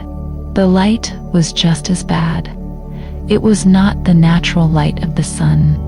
It was a harsh, bright, artificial glare from long tubes on the very high ceiling. The light seemed to be everywhere, with no shadows to hide in. It reflected off the polished floor, off the signs, off the glass windows of little shops. She felt exposed, vulnerable. She stood frozen just outside the bus for a long moment, people pushing past her on all sides. She was a small, still stone in a rushing river. She had to move, but she did not know where to go. She looked around, her eyes wide with a mixture of fear and awe. She saw signs with arrows and words, but they meant nothing to her. She saw people hurrying, pulling suitcases on wheels, talking into small black rectangles they held to their ears. Everything was moving too fast. She finally forced herself to walk, her steps small and uncertain. She followed the flow of the crowd, which led her towards a set of large glass doors. She pushed through them and found herself outside, on a city street. The shock was even worse out here. The air was cold and filled with a thick, choking smell of fumes. The noise of the traffic was a physical wall of sound, so loud it made her teeth vibrate. The buildings towered over her, so tall she had to crane her neck back to see their tops. They seemed to lean in, blocking out most of the sky. All she could see of it was a small, pale blue patch, far, far above. She felt a dizzying sense of being lost, of being infinitesimally small and insignificant. In her cottage, she had been a part of the landscape. Here, she was nothing, just another anonymous face in a crowd of thousands. The loneliness she had felt in the empty cottage was nothing compared to this.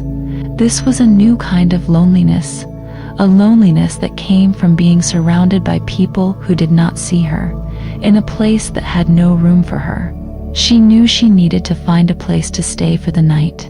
Agnes had said a boarding house, a cheap room. But how did one find such a thing in this maze of stone and noise? She stood on the corner of the sidewalk, clutching her bag to her chest like a shield. People bumped into her as they hurried past, some muttering impatient words.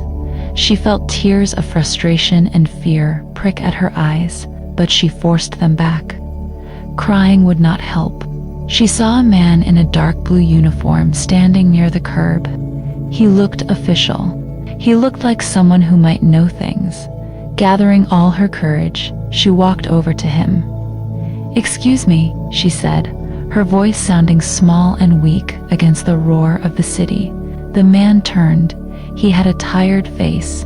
"What is it?" he asked, not unkindly. "I am looking for a room," she said.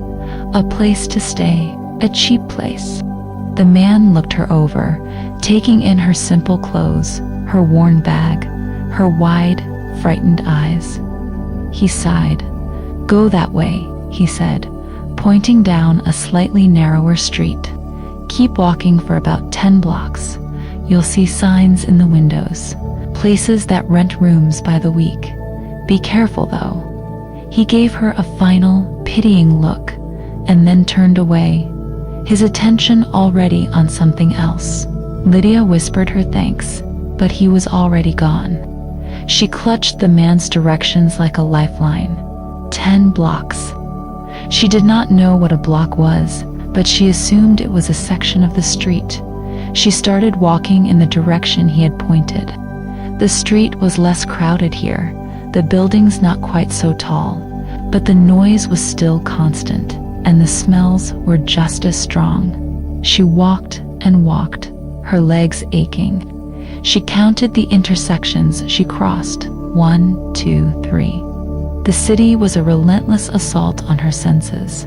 The flashing lights of signs that changed from red to green, the sudden blast of a horn from a car, the strange music thumping from an open window, the smell of garbage from a dark alleyway. She kept her head down, focusing on the cracked pavement in front of her, just putting one foot in front of the other. After what felt like an eternity, she started to see them. Small, grimy signs taped to the inside of windows in tall, narrow buildings, rooms for rent, weekly rates. The buildings looked old and tired, the paint peeling, the windows dark. She chose one at random. It had a dirty red door and a sign that was crooked. She took a deep, shaky breath, pushed the heavy door open, and went inside.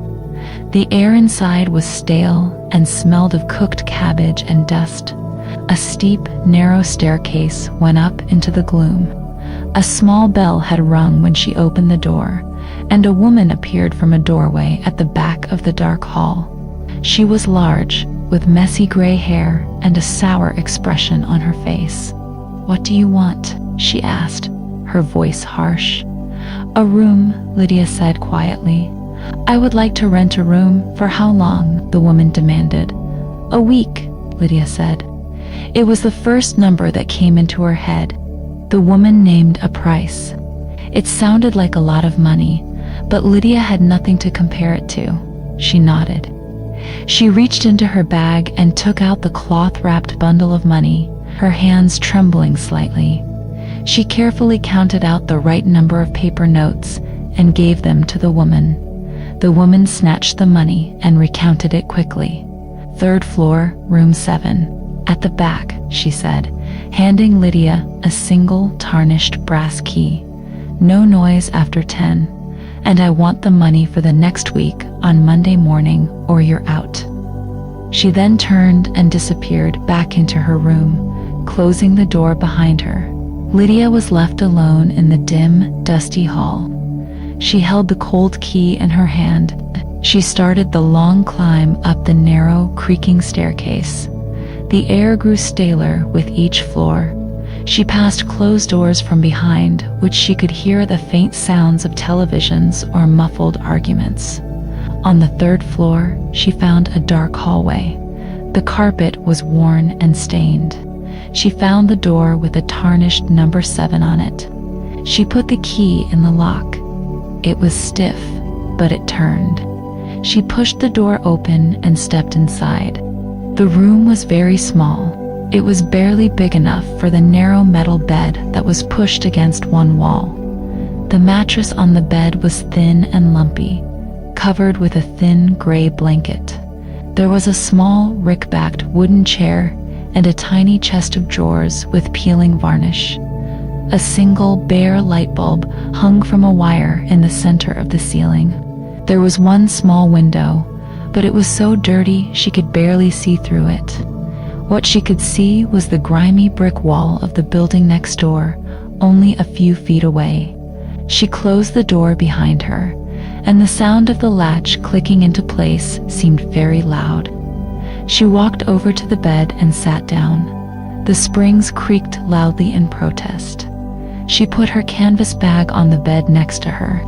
She put Thomas's wool blanket down too. These were her only possessions in this small, grim room. The sounds of the city were still there, but they were more muffled now. A low, constant rumble of traffic, the distant, mournful wail of a siren, the faint shouts of people on the street below. She was alone. But this was a terrible, new kind of aloneness. In the cottage, she had been alone with her memories, surrounded by the familiar and the beloved.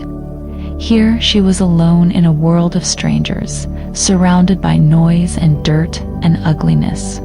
The silence of the cottage had been vast and full of grief. The noise of the city was empty and full of fear. She reached into her bag and took out the wooden box, which was still wrapped in her clean shirt. She unwrapped it slowly. The dark, smooth wood felt cool and solid in her trembling hands. It was the only clean, simple, beautiful thing in this entire city. It was her link to Agnes, to her old life, to her promise. She held it in her lap and stared at the grimy brick wall outside her window. She had made it to Crestfall City. She had completed the first part of her journey, but sitting in this small, cold, lonely room, she had never felt more lost in her entire life. Chapter 5. The nursing home. Lydia woke to a sound she did not recognize. It was a low, mournful wail that rose and fell in the distance, a lonely cry that seemed to belong to some large, wounded animal. It was a siren. She had heard it briefly the day before, but now, in the gray, uncertain light of her first morning in the city, the sound felt personal. It felt like the sound of this place, a place full of emergencies and unseen pain.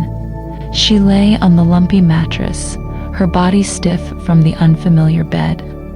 The room was cold, a damp chill that the thin gray blanket could not keep out. The air was thick and smelled of old dust, and the faint, lingering scent of the cabbage from the hallway. She turned her head and looked at the single, grimy window. It showed her nothing but a rectangle of dirty brick. There was no sky to tell her the time, no trees to show her the wind.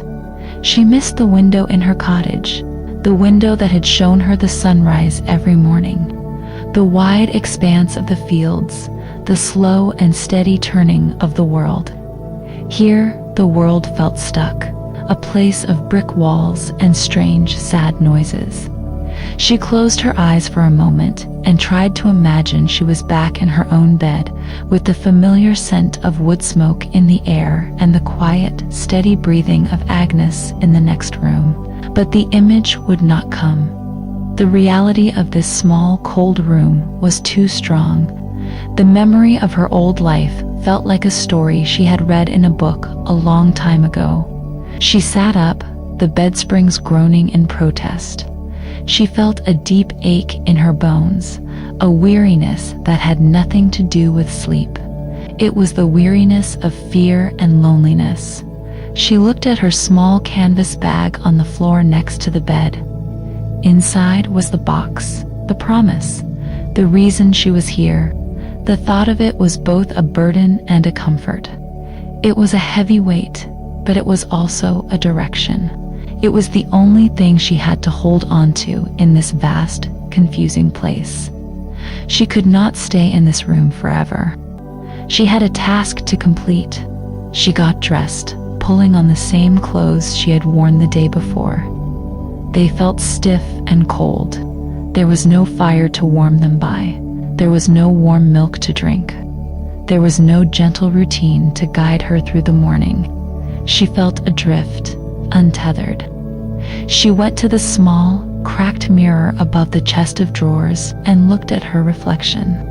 A pale, tired girl with wide, frightened eyes looked back at her. She ran her fingers through her hair, a small, practical gesture that felt normal in a world that was anything but. She needed to find the nursing home, Sunset Vista. The name sounded pleasant, like a place of peace. She hoped it was. She took out the small folded piece of paper that Agnes had given her. The paper was soft and worn from being folded for so many years. The address was written in Agnes's familiar, spidery handwriting, a street name and a number. The words meant nothing to her, but they were her map. She took a deep breath, picked up her canvas bag, and opened the door to her room. The hallway was dark and quiet. It seemed everyone else was still asleep. She crept down the 3 flights of stairs, the wood creaking under her feet with every step. She did not want to see the sour-faced landlady again. She reached the front door without meeting anyone and slipped out into the cold morning air. The street was already awake. A few cars were already rushing past. A large truck rumbled by, shaking the pavement under her feet. The city did not seem to rest. She stood on the sidewalk for a moment, the cold wind whipping at her face. The noise was less than the day before, but it was still a constant low roar. She looked at the piece of paper in her hand, then looked at the street signs on the corner. The names did not match. She had no idea which way to go. She knew she would have to ask for help again. The thought made her stomach tighten with anxiety. She saw a woman walking towards her, a woman with a kind face who was walking a small dog on a leash. Lydia took a breath and stepped forward as the woman approached. "Excuse me," Lydia said, her voice small. The woman stopped. "Yes?" she asked, her dog sniffing curiously at Lydia's boots. Lydia held out the piece of paper. "I am looking for this address," she said. "I do not know the city." The woman looked at the paper, then looked up, her eyes scanning the street signs. She pointed down the street in the opposite direction from the bus station. "It is a long way from here," she said. "A very long walk. You need to go that way for many, many blocks, maybe 20 blocks. Then turn to your right on a big street called Cedar Avenue. It will be another 10 blocks from there. Do you understand?" Lydia tried to hold the directions in her head. 20 blocks, turn right, Cedar Avenue, 10 more blocks. It sounded impossibly far. She nodded, even though she was not sure she understood at all. "Thank you," she said. "It is a nice place, Sunset Vista," the woman added with a small smile. "My own mother was there for a while. It is clean." She then continued on her way, her little dog trotting happily beside her. Lydia watched her go. A nice place, a clean place, that was a small comfort. She turned and began to walk in the direction the woman had pointed. She walked with her head down, her eyes on the sidewalk, counting the intersections. 1, 2, 3. Each block seemed to stretch on forever. The buildings were a blur of brick and grimy windows. The sounds of the city washed over her. The rumble of traffic, the shout of a vendor selling newspapers, the clatter of a metal gate being rolled up in front of a shop. The smells were just as varied. The smell of exhaust fumes, the smell of bread baking from a small bakery, the sour smell of garbage from an alley. She walked past people, but no one looked at her. They were all in their own worlds, rushing to their own destinations. She felt completely invisible. In Meadowbrook, everyone knew her. Her presence was a known fact. Here, she did not exist. If she were to disappear, no one would notice. The thought was both freeing and terrifying.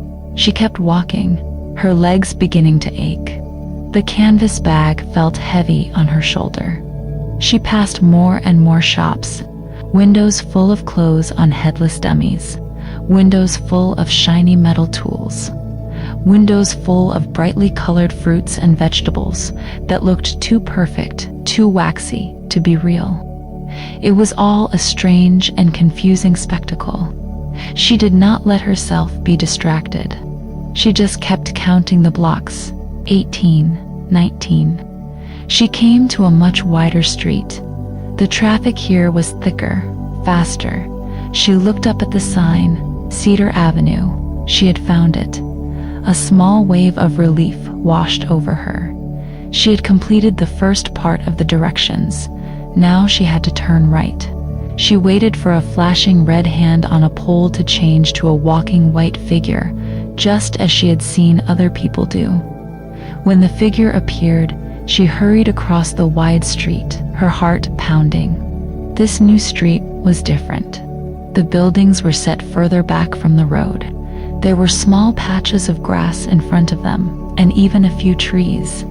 The trees were thin and small, nothing like the great oaks of her home, but they were green, and the sight of them was a comfort to her. The noise was a little less here. It felt like a quieter part of the city. She kept walking, counting again. 1, 2. The walk was long. Her feet began to hurt inside her worn boots. Her shoulder ached from the weight of her bag. She was tired and hungry, but she kept going, driven by the thought of her promise. This was for Agnes. This was the one thing she had to do. After what felt like another hour, she saw it. At the end of a long block, there was a building that looked different from all the others. It was long and low, made of pale yellow brick. It had many large windows that shone in the morning sun. In front of it was a large, perfectly green lawn with a few flower beds planted with neat rows of yellow and purple flowers. A curved driveway led up to a covered entrance. On the lawn, there was a large, clean white sign with elegant blue letters that read, "Sunset Vista." She stopped across the street and just looked at it for a long moment. It looked exactly as the woman had described it.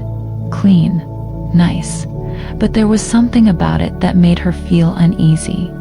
It was too neat, too perfect. The grass was cut in perfect, straight lines. The flowers were arranged in a pattern that was not natural. It was a man-made, controlled kind of nature, and it felt empty to her. It was a stark and jarring contrast to the wild, messy, beautiful life of her fields and garden.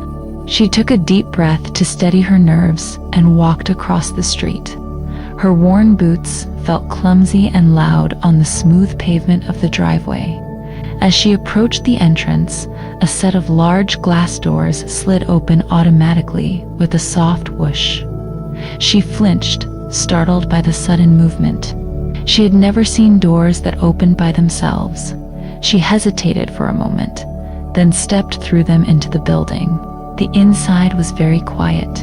The loud, chaotic noise of the city was completely gone, replaced by a low, humming sound.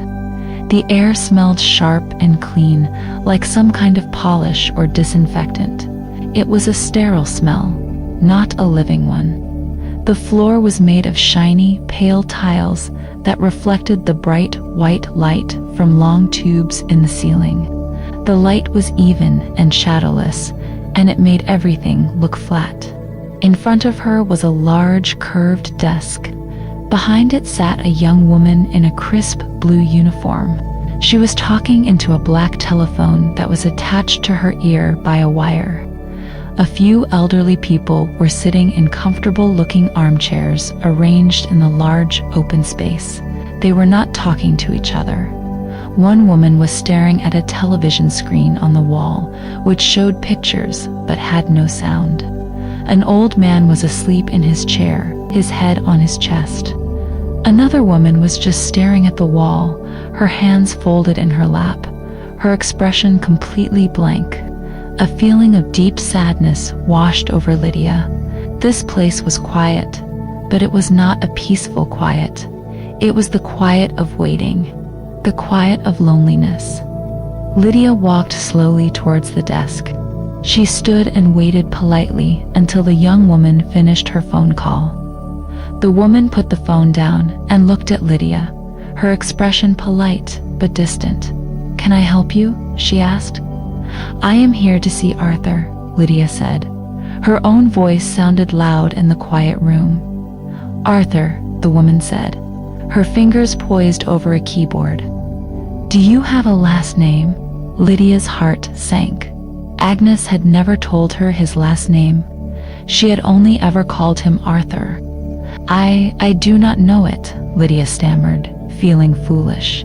He is an old man. He would have known a woman named Agnes.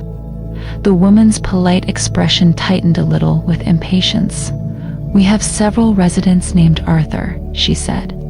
I cannot help you if you do not have a last name. Lydia's mind raced. What could she do? She had come all this way, only to be stopped at the very end. Then she remembered. His wife was Agnes, she said, hoping it would help. They were married a very long time ago. She lived in Meadowbrook. The woman typed something into her computer. She stared at the screen for a moment. Arthur Kendrick, yes. Room 214. Down that hall to the left. She pointed down a long, bright hallway. Thank you, Lydia whispered, relief flooding through her. She clutched her bag and started walking down the hallway. The floor was so polished that her boots squeaked with every step. The sound seemed to echo in the silence. The walls were a pale, calming green, and they were decorated with framed pictures of flowers and landscapes. They were pretty pictures, but they looked generic, as if they had been chosen from a catalog. They had none of the life or soul of the real world. The hallway was lined with doors, all of them closed. Each door had a small card with a name and a room number on it. From behind some of the doors, she could hear the faint, muffled sound of a television. She passed a nurse pushing a metal cart full of little paper cups of medicine.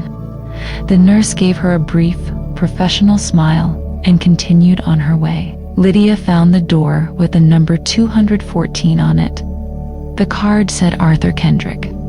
She stood in front of the door for a long moment, her heart beating fast. He was in there, the man from Agnes's stories, the man she had promised to find. Her journey was about to end right here, behind this door. Her hand felt heavy and clumsy as she raised it to knock. Her knock was very soft, just a gentle tap of her knuckles on the wood. There was no answer. She waited, then knocked again, a little louder this time, still nothing. She slowly, hesitantly, turned the handle and pushed the door open just a little. She peeked inside. The room was small and neat. It contained a narrow bed, perfectly made, a small chest of drawers, a small closet, and a single armchair next to a large, clean window. An old man was sitting in the armchair. He was very thin, and his shoulders were slumped forward. He was wearing a simple gray sweater and dark trousers. His hair was thin and white, and his skin was pale and covered in age spots.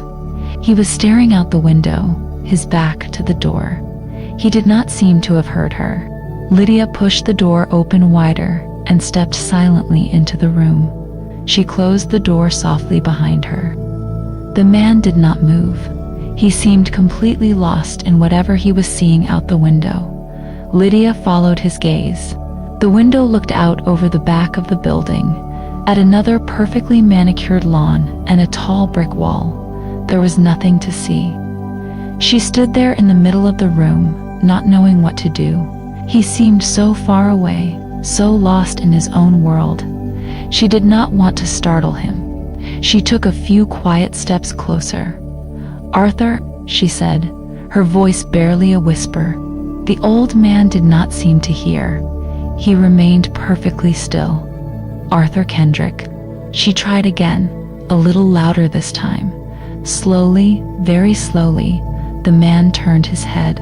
He looked at her, but his eyes seemed to look through her. They were pale blue eyes, faded and cloudy. His expression was blank, without curiosity or surprise. He just looked at her as if she were a piece of the furniture. Lydia's heart sank. He seemed so lost. Would he even understand her? She took another step closer, until she was standing right beside his chair. She knelt down so that her face would be level with his. "My name is Lydia," she began, speaking slowly and clearly. I come from a town called Meadowbrook. I knew a woman named Agnes. She was my friend. She raised me. The name Agnes did not seem to register. There was no flicker of recognition in his pale eyes. He just continued to stare at her with that same vacant expression. Lydia's hope began to fade. Maybe he had forgotten everything. Maybe she was too late. But she had to finish. She reached into her canvas bag and took out the wooden box. She was still kneeling, and she held the box out to him with both hands. "Agnes sent me," she said, her voice steady now, filled with the importance of her mission. "She wanted you to have this." The old man's gaze drifted down from her face to the box in her hands. He looked at it for a long moment. Then, with a slow, trembling hand, he reached out and touched the wood. His fingers were long and thin and very cold. He ran them over the smooth, worn surface of the box. "She told me to give you a message," Lydia continued, her voice soft but clear in the quiet room. She looked directly into his faded eyes and said the words Agnes had made her memorize, the words that had brought her all this way. She told me to say that she remembered the song. For a long moment, nothing happened. Arthur just sat there, his hand resting on the box.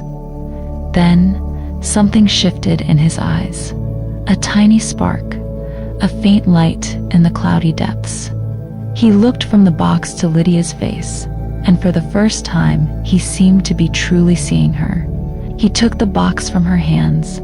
It was heavy, and he held it in his lap with both of his trembling hands. He fumbled with the small brass latch on the front of the box. His fingers were stiff and clumsy. He could not seem to get it open. Lydia reached out to help him, but then she pulled her hand back. This was something he had to do himself. After a few moments of fumbling, the latch finally clicked open. With a slow, deliberate movement, Arthur lifted the lid of the box. He looked inside. Lydia could not see what was in it from her angle. Arthur stared into the box for a long, long time. His body was completely still. His breathing was shallow. A single tear welled up in the corner of his eye and traced a slow, wet path down his wrinkled cheek. Then, with a hand that trembled even more than before, he reached into the box. He lifted something out. He held it in the palm of his hand and looked at it. Lydia leaned forward just a little so she could see. It was a single flower, a small wildflower, its purple petals perfectly preserved, pressed flat by time. It was a flower that grew in the fields around the cottage in Meadowbrook. Lydia knew it well. Arthur stared at the flower in his hand. His lips moved, but no sound came out at first. He tried again. A faint, raspy sound came from his throat, a sound like dry leaves skittering across pavement. He cleared his throat and tried one last time. A single word emerged, a soft, fragile whisper that was full of a lifetime of memory and loss. "Larkspur," he whispered. And then he looked at Lydia, and in his pale blue eyes, for the first time, she saw him. She saw the man Agnes had loved. She saw the soul that had been lost and was now, for a fleeting moment, found. He looked at her, and he knew. He knew who she was and why she was there. A small, sad, grateful smile touched his lips. He closed his hand gently around the fragile, pressed flower, as if he were holding the most precious thing in the world. He had remembered the song. Lydia had kept her promise. Chapter 6. A new routine. The moment hung in the quiet air of the room, suspended and fragile. The single word, larkspur, was a key that had unlocked a door deep inside the old man. Lydia saw it in his eyes. The vacant, cloudy look was gone, replaced by a profound and heart-wrenching clarity. It was the look of a man who had been lost in a thick fog for a very long time and had suddenly, for a brief moment, seen the sun. He clutched the pressed flower in his palm, his knuckles white. His gaze was fixed on the delicate, paper-thin petals, but Lydia knew he was not seeing a dried flower. He was seeing a sun-drenched field. He was seeing a young woman with a smile. He was seeing a life he had left behind. Lydia remained kneeling on the floor beside his chair, her own heart a tight knot in her chest. She had done it. She had delivered the message. The journey was over. A sense of immense relief washed over her, so powerful it felt like a physical wave. She had carried the weight of her promise all the way from the silent, snow-covered fields of Meadowbrook to this sterile, quiet room in the heart of a loud and frightening city. And she had not failed. She had kept her word to Agnes. But the relief was immediately followed by a wave of something else, something she did not expect. It was a deep, aching sadness, not her own sadness for Agnes, which was a constant, familiar companion, but a sadness for this old man, Arthur. She had brought him a memory, but in doing so, she had also brought him the sharp, fresh pain of his loss. The tear that still lingered on his wrinkled cheek was a testament to that. She had opened an old wound. She felt like an intruder. This moment was private, a sacred space between Arthur and his memory of Agnes. She felt she should leave, that her part in this story was now finished. She should stand up, walk out of the room, and close the door on this chapter of a life that was not her own.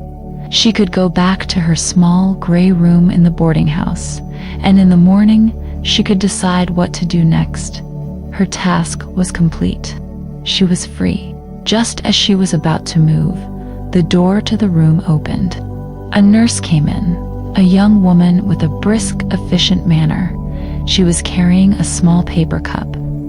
"Time for your afternoon medication, Mr. Kendrick," she said in a bright, cheerful voice that sounded jarringly out of place in the quiet, emotional atmosphere of the room. The nurse did not seem to notice Lydia kneeling on the floor, or the open box on Arthur's lap, or the tear on his cheek.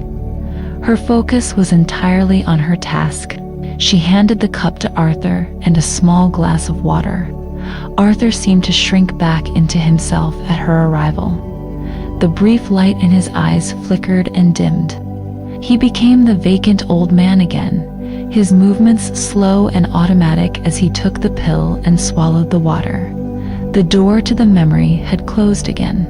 The nurse took the empty glasses. "There we go," she said, still with that same relentless cheerfulness. She noted something on a chart she was carrying, and then, with a quick "have a good afternoon," she was gone, the door clicking shut behind her. The room was silent again, but the spell was broken. Arthur was no longer looking at the flower. He was staring out the window again, at the blank brick wall. His hand was still closed around the larkspur, but his expression was once again distant and lost. The brief connection was gone. Lydia slowly got to her feet, her knees stiff from kneeling. She looked down at Arthur. He seemed so frail, so alone. The brief moment of shared understanding had changed things. He was no longer just a name on a piece of paper, the final destination of her journey. He was a person who had loved Agnes, a person who was now trapped in this quiet room, waiting for nothing. The idea of leaving him now felt wrong. It felt cruel. It felt like walking away from a small, flickering candle in a vast, dark room. Her promise to Agnes had been to deliver the box and the message. She had done that, but she felt a new sense of responsibility settle over her, a responsibility that was not part of the promise, but had grown out of it. She could not just leave him like this. She could not walk out that door and leave him to drown in the fog again. She did not know what she could do. She had no power, no knowledge of this place, but she could stay. She could stay for a little while longer. She quietly picked up the lid of the wooden box and placed it back on top. closing it. She did not take it from his lap. It was his now. She moved the single, uncomfortable-looking guest chair from its spot against the wall and placed it near Arthur's armchair. Then she sat down. She did not speak. She did not know what to say, so she just sat in silence.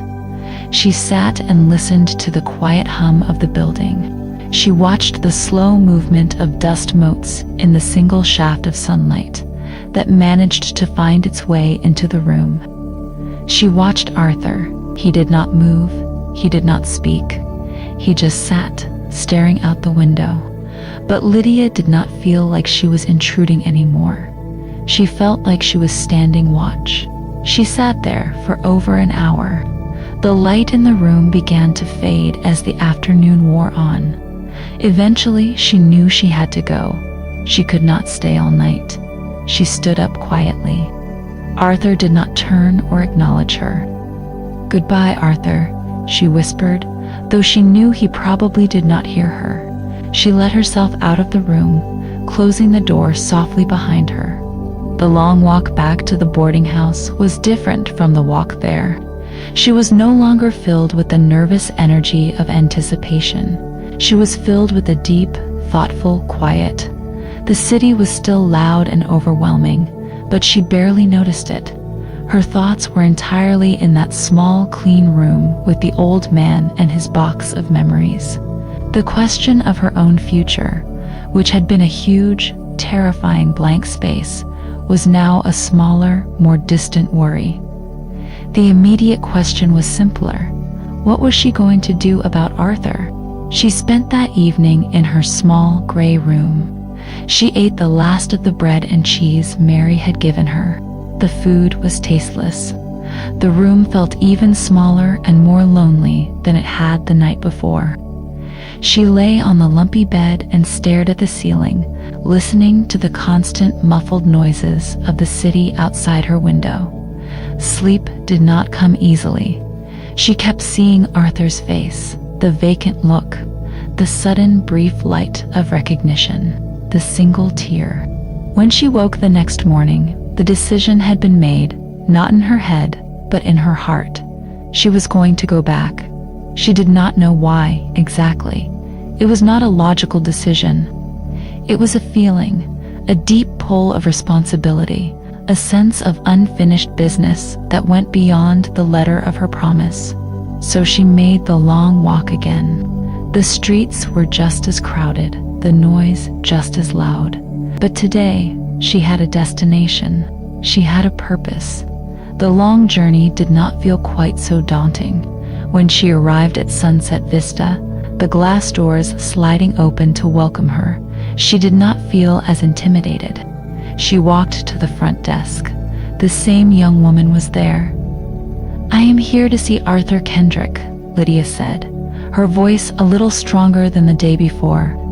The woman nodded, a flicker of recognition in her eyes, and waved her through. Lydia walked down the long, silent hallway. When she reached room 214, she knocked softly.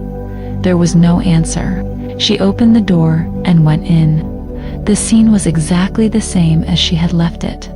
Arthur was in his chair, staring out the window. The wooden box was on the small table beside him. She pulled the guest chair over and sat down beside him again.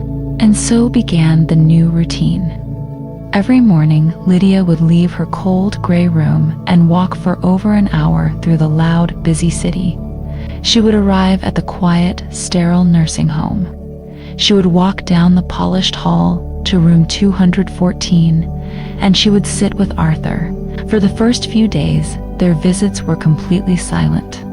Lydia would sit in the chair, and Arthur would sit in his.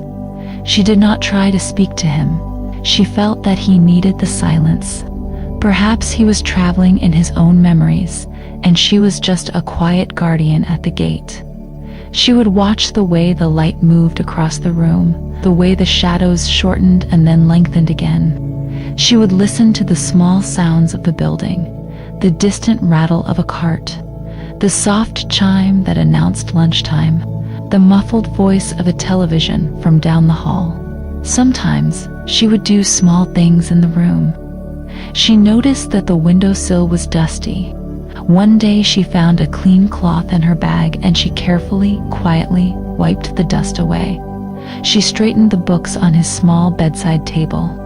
She folded the blanket at the foot of his bed, making the corners neat and tidy. They were small, simple acts of care, the only kind she knew how to give. They were echoes of the way she had cared for Agnes in her final weeks. The gestures were familiar and comforting to her. Arthur never seemed to notice these small acts, but doing them made Lydia feel less helpless. It made her feel useful. One afternoon, a different nurse came in, an older woman with kind, tired eyes. She saw Lydia sitting by the window. "Are you family?" the nurse asked, her voice gentle. "No," Lydia said quietly. "I am a friend of the family." The nurse nodded. "It is good that he has a visitor," she said. "He does not get many." She looked at Arthur with a sad, compassionate expression. "He is very far away most days." She then went about her work and left. The nurse's words confirmed what Lydia already felt. He was alone, and she, for now, was the only one there to break that loneliness. After nearly a week of silent visits, Lydia felt a change. The silence no longer felt peaceful. It felt heavy, empty. She looked at Arthur, at his slumped shoulders and his blank stare, and she felt a desperate urge to reach him, to pull him back from the fog, even for a moment. She did not know how. But then she thought of what had brought him back the first time, a memory, a story. So, the next day, she began to talk. Her voice was very soft at first, hesitant. She felt strange, talking into the silence, but she kept going. "The sun is shining today, Arthur," she began, looking out the window. "It is a cold sun, but it is bright. It reminds me of the winter sun in Meadowbrook." She paused, but Arthur gave no sign that he had heard her. Still, she continued. She started to tell him about Meadowbrook.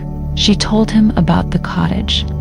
She described it in simple, careful detail. The feel of the cold stone walls, the smell of the wood smoke from the chimney, the way the roof sagged in the middle, the creak of the old wooden floorboards. She did not know if he was listening, but she kept talking. The next day, she told him about the garden. She described the way the bean sprouts pushed up through the dark soil in the spring, so green and fragile. She told him about the fat, red tomatoes in the summer, warm from the sun. She described the smell of the damp earth after a rain, a smell she missed terribly in this city of stone and fumes. Day after day, she filled the quiet room with her words. She painted pictures for him of a life he had once known, a life of the land. She told him about the fields, about the hard work of planting and harvesting. She described the feeling of her hands in the cool, soft soil. She described the ache in her back after a long day of work, an ache that was good because it meant something had been accomplished. She told him about Agnes. She spoke of her with a quiet, simple love. She described Agnes's hands, gnarled from work but always gentle. She told him about the way Agnes would hum old, tuneless songs in the evenings while she mended their clothes by the fire. She described the taste of the heavy, dark bread that Agnes had taught her to bake, the smell of it filling the small cottage. She was not just talking to Arthur, she was talking to herself too. Speaking the memories out loud made them real again. It was a way of holding on to her own past, a way of honoring the life she had lost. The sterile room in the nursing home would fill with the sights and sounds and smells of Meadowbrook. For a few hours each day, Lydia could leave the gray city and go home, in her mind. And she hoped, with all her heart, that she was taking Arthur with her. He still did not speak, but Lydia started to notice small changes. One day, while she was describing the taste of a fresh, sweet carrot pulled straight from the garden, she saw him turn his head just slightly in her direction. Another day, when she was talking about the sound of the rain on the cottage roof, she saw his fingers twitch just for a moment. They were tiny signs, but they gave her hope. He was in there, somewhere. He was listening. The days turned into a week, and then 2. Lydia's small store of money was beginning to run low. The sour-faced landlady would be expecting another week's rent soon. A new practical worry began to push its way through her grief. She needed to find work. The thought was terrifying. It meant interacting with this loud, fast city in a new way. It meant talking to more strangers, asking for something. She started looking in the streets near the nursing home. She wanted a job that was close by, so she could still spend her afternoons with Arthur. She walked up and down the nearby streets, her eyes scanning the shop windows. She saw signs that said "Help Wanted." One was in a fancy clothing store, but she knew she would not belong there. Another was in a bookstore, but she imagined you had to know a lot about books. Then she saw it. A small, steamy window in a narrow storefront. A handwritten sign was taped to the glass. "Dishwasher wanted. Inquire within." It was a small cafe. It smelled of coffee and fried food. It was not a fancy place. It looked like a place of hard work. Lydia knew about hard work.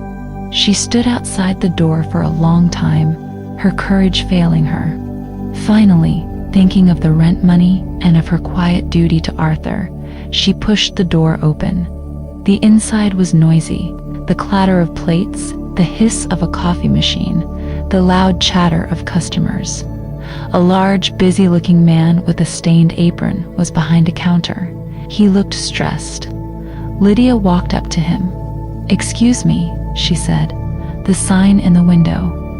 The man grunted and looked her up and down. "You ever washed dishes in a restaurant before?" he asked, his voice gruff. "No," Lydia said honestly, "but I am a hard worker." The man sighed, as if he did not have time for this. He pointed to a swinging door at the back. "The kitchen is back there. The sink is always full. You start now. You can work until closing. I will pay you at the end of the day. If you are any good, you can come back tomorrow." He then turned away to shout an order to a cook, and that was it. She had a job. Lydia walked through the swinging doors into the kitchen.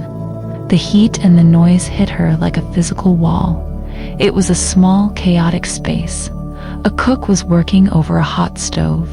A waitress rushed in and out, and in the corner there was a huge, deep metal sink. It was filled to the brim with dirty plates, cups, and silverware. Lydia took off her coat, rolled up her sleeves, and started to work. The water was hot and soapy. The work was endless. As soon as she cleared a space in the sink, the waitress would bring in another bus tub full of dirty dishes. Her back started to ache. Her hands grew soft and wrinkled in the hot water. The noise was constant, but Lydia kept working. She worked with the same steady, methodical rhythm that she had used in the fields. She focused on the task in front of her. One plate at a time, wash, rinse, stack. She did not think, she just worked. At the end of a very long day, the cafe was closed and the kitchen was quiet. The sink was finally empty. Every dish was washed and stacked. Her whole body ached with a deep, profound exhaustion. The owner came into the kitchen. He looked at the clean sink. He grunted again, which Lydia was beginning to learn was his version of a compliment. He counted out a small pile of crumpled bills and coins and put it in her hand. "Be here at 7 tomorrow morning," he said, and then he left. Lydia walked out of the cafe into the dark city night. She held the small amount of money in her hand. It was not much, but she had earned it. It was the first money she had ever earned for herself. She felt a small, fierce flicker of pride. She was tired, but she felt strong. She had faced the city and she had survived. The next day, a new routine was firmly established. She would wake up in the dark, walk to the cafe, and wash dishes for hours. The work was hard and mindless, but it gave her a sense of purpose. It grounded her. In the early afternoon, when her shift was done, she would walk to Sunset Vista.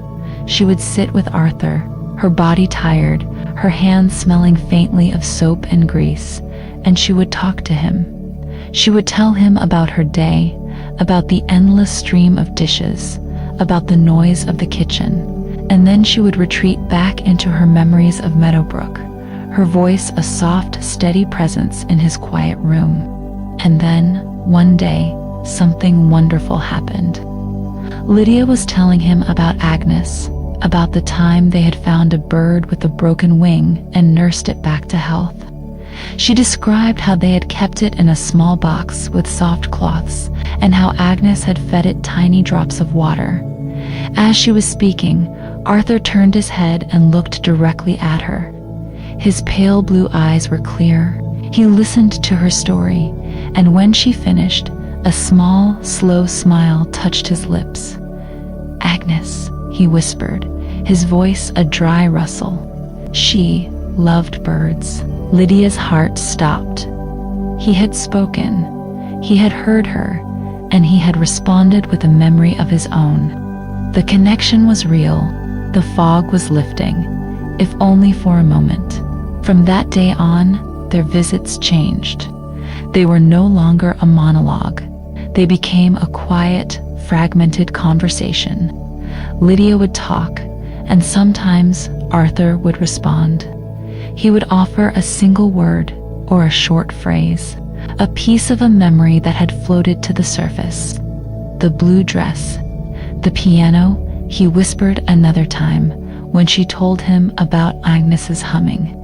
Lydia began to piece together a picture of their life together, from his small broken fragments and her own store of Agnes's stories.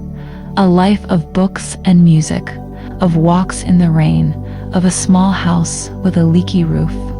A quiet life that had ended too soon. A bond was forming between the old man and the young woman. It was a bond forged in shared memories of a person they had both loved. Lydia was no longer just fulfilling a promise. She was tending to a soul. She would read the newspaper to him, her voice even and calm. She would bring him a cup of tea from the common room, making sure it was not too hot. He started to watch for her arrival. In the afternoons, his chair would be angled slightly towards the door. One day, as she was getting up to leave, he reached out his thin, trembling hand and placed it on her arm. His touch was light and cool. He did not say anything. He just looked at her, his faded eyes full of a quiet, profound gratitude. In that moment, Lydia knew she was no longer alone in the big, frightening city. She had her hard work at the cafe, and she had Arthur. It was not the life she had known, but it was a life. It had a rhythm, and for the first time since she had left the snowy fields of Meadowbrook, she felt a small, fragile sense of home. Chapter 7. A Second Farewell. The days settled into a new kind of rhythm, a quiet melody composed of 3 distinct movements. The first was the morning, a frantic rush of hot water, clattering plates, and the grease-filled air of the cafe kitchen. The second was the afternoon, a slow, gentle measure played out in the still, quiet air of room 214 at Sunset Vista. The third was the evening, a time of deep, bone-weary exhaustion in her small, gray room, where the muffled sounds of the city were a constant, lonely lullaby. This new life was hard, and it was small, but it was hers. It had a shape. It had a purpose. The cafe work gave her money to survive. The visits with Arthur gave her a reason to be in this city. She was no longer just a lost girl. She was a person with a job and a person with a friend. The bond between Lydia and Arthur continued to grow, slowly and quietly, like a patient root finding its way through hard soil. Their conversations were still fragmented, built from her long descriptive stories and his short, precious replies. He never spoke for long, but his words were like small, polished stones, each one holding a great weight of meaning. He would listen as she described the changing seasons in Meadowbrook, and he would whisper the golden leaves, his eyes seeing a memory she had painted for him. She would tell him about Daisy the goat, and he would smile a faint, sad smile and say, "A dog. We had a dog." She learned more about his life before the life with Agnes. She learned he had taught music to children. He had loved the sharp, clean smell of old books. He had been afraid of thunderstorms. These were tiny pieces of a puzzle, but Lydia treasured each one. She was not just learning about Arthur, she was learning more about Agnes, seeing her through the eyes of the man who had loved her in his own quiet way. The wooden box always sat on the table beside him. Sometimes he would reach out and run his thin fingers over the smooth wood. He never opened it again. He did not need to. The single pressed larkspur, which he now kept in the top drawer of his bedside table, was enough. The box itself had become an object of comfort, a solid, tangible link to the past she had brought back to him. Then, one day, the rhythm began to falter. The melody of her new life began to play out of tune. It started subtly. Lydia arrived one afternoon to find Arthur not in his chair by the window, but still in his bed. He was awake, but his eyes were cloudy with a deep fatigue. "Just resting," he whispered, his voice weaker than usual. The nurse told her he had not wanted to get up that morning. Lydia sat in her usual chair, but the room felt different with him in the bed. He seemed smaller, more vulnerable. She talked to him as she always did, telling him about the chaos of the lunch rush at the cafe, but he did not respond. He just lay with his eyes closed, his breathing slow and shallow. The next day was the same. He was still in bed. A new sound had been added to the room, the soft, rhythmic puffing of a machine that was helping him breathe. Lydia felt a cold, familiar dread begin to creep into the edges of her heart. She had seen this before, this slow fading, this quiet retreat from the world. It was happening again, just as it had with Agnes, but this time it was different. The raw, terrified panic she had felt as a child was gone. In its place was a deep, quiet sadness and a firm, steady resolve. She knew what this was. She knew what she had to do. She had to be there. She had to stay. She continued her routine. She went to her job in the morning, her hands working automatically in the hot, soapy water, her mind far away in room 214. The moment her shift was over, she would walk quickly to the nursing home, a sense of urgency propelling her forward.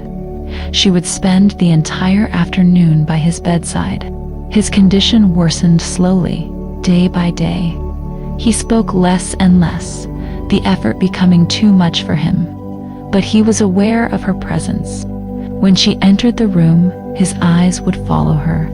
When she sat by his bed, he would sometimes reach out his thin, papery hand, and she would take it, holding it in her own strong young ones. His hand was always cold now. Their communication changed. It was no longer about words. It was about presence. It was about the simple, profound comfort of one human being sitting with another. She would read to him, not from the book of poems she had read to Agnes, but from the newspaper. She would read the headlines, the weather report, the stories about the city. She did not know if he cared about these things, but the steady, calm sound of her voice seemed to soothe him. she started to do more for him. She would wet a cloth in cool water and gently wipe his forehead. She would pour a little water into a cup and hold the straw to his lips. She helped the nurses when they came to change his position in the bed, her movements sure and gentle. The nurses, who had at first been curious about this quiet, serious girl, came to accept her as part of the room's landscape. They saw the effect she had on him. They saw the way his breathing seemed to ease when she was there, the way his restless hands would still when she held one of them. "You are good for him," the kind older nurse told her one day, her voice soft with approval. One afternoon, Lydia arrived to find Arthur awake, and his eyes surprisingly clear. The fog had lifted, and he was looking at her with an intense, focused gaze. The breathing machine was gone, and though his breath was shallow, it seemed to come a little easier. He beckoned her closer with a small movement of his fingers. She leaned down, her ear close to his lips. "Thank you," he whispered, his voice a dry rustle of sound, but the words were clear. Lydia just squeezed his hand. No words were needed. "You brought her back," he continued, his breath catching. "To me?" He paused, gathering his strength. "It was all gray. For so long, you brought the color back." Tears welled in Lydia's eyes, and she did not try to stop them. They traced a slow path down her cheeks. "This is a good way to go," he whispered. "Not alone." Remembering the song, he smiled, a faint, beautiful smile that transformed his tired old face. "Thank you, Lydia."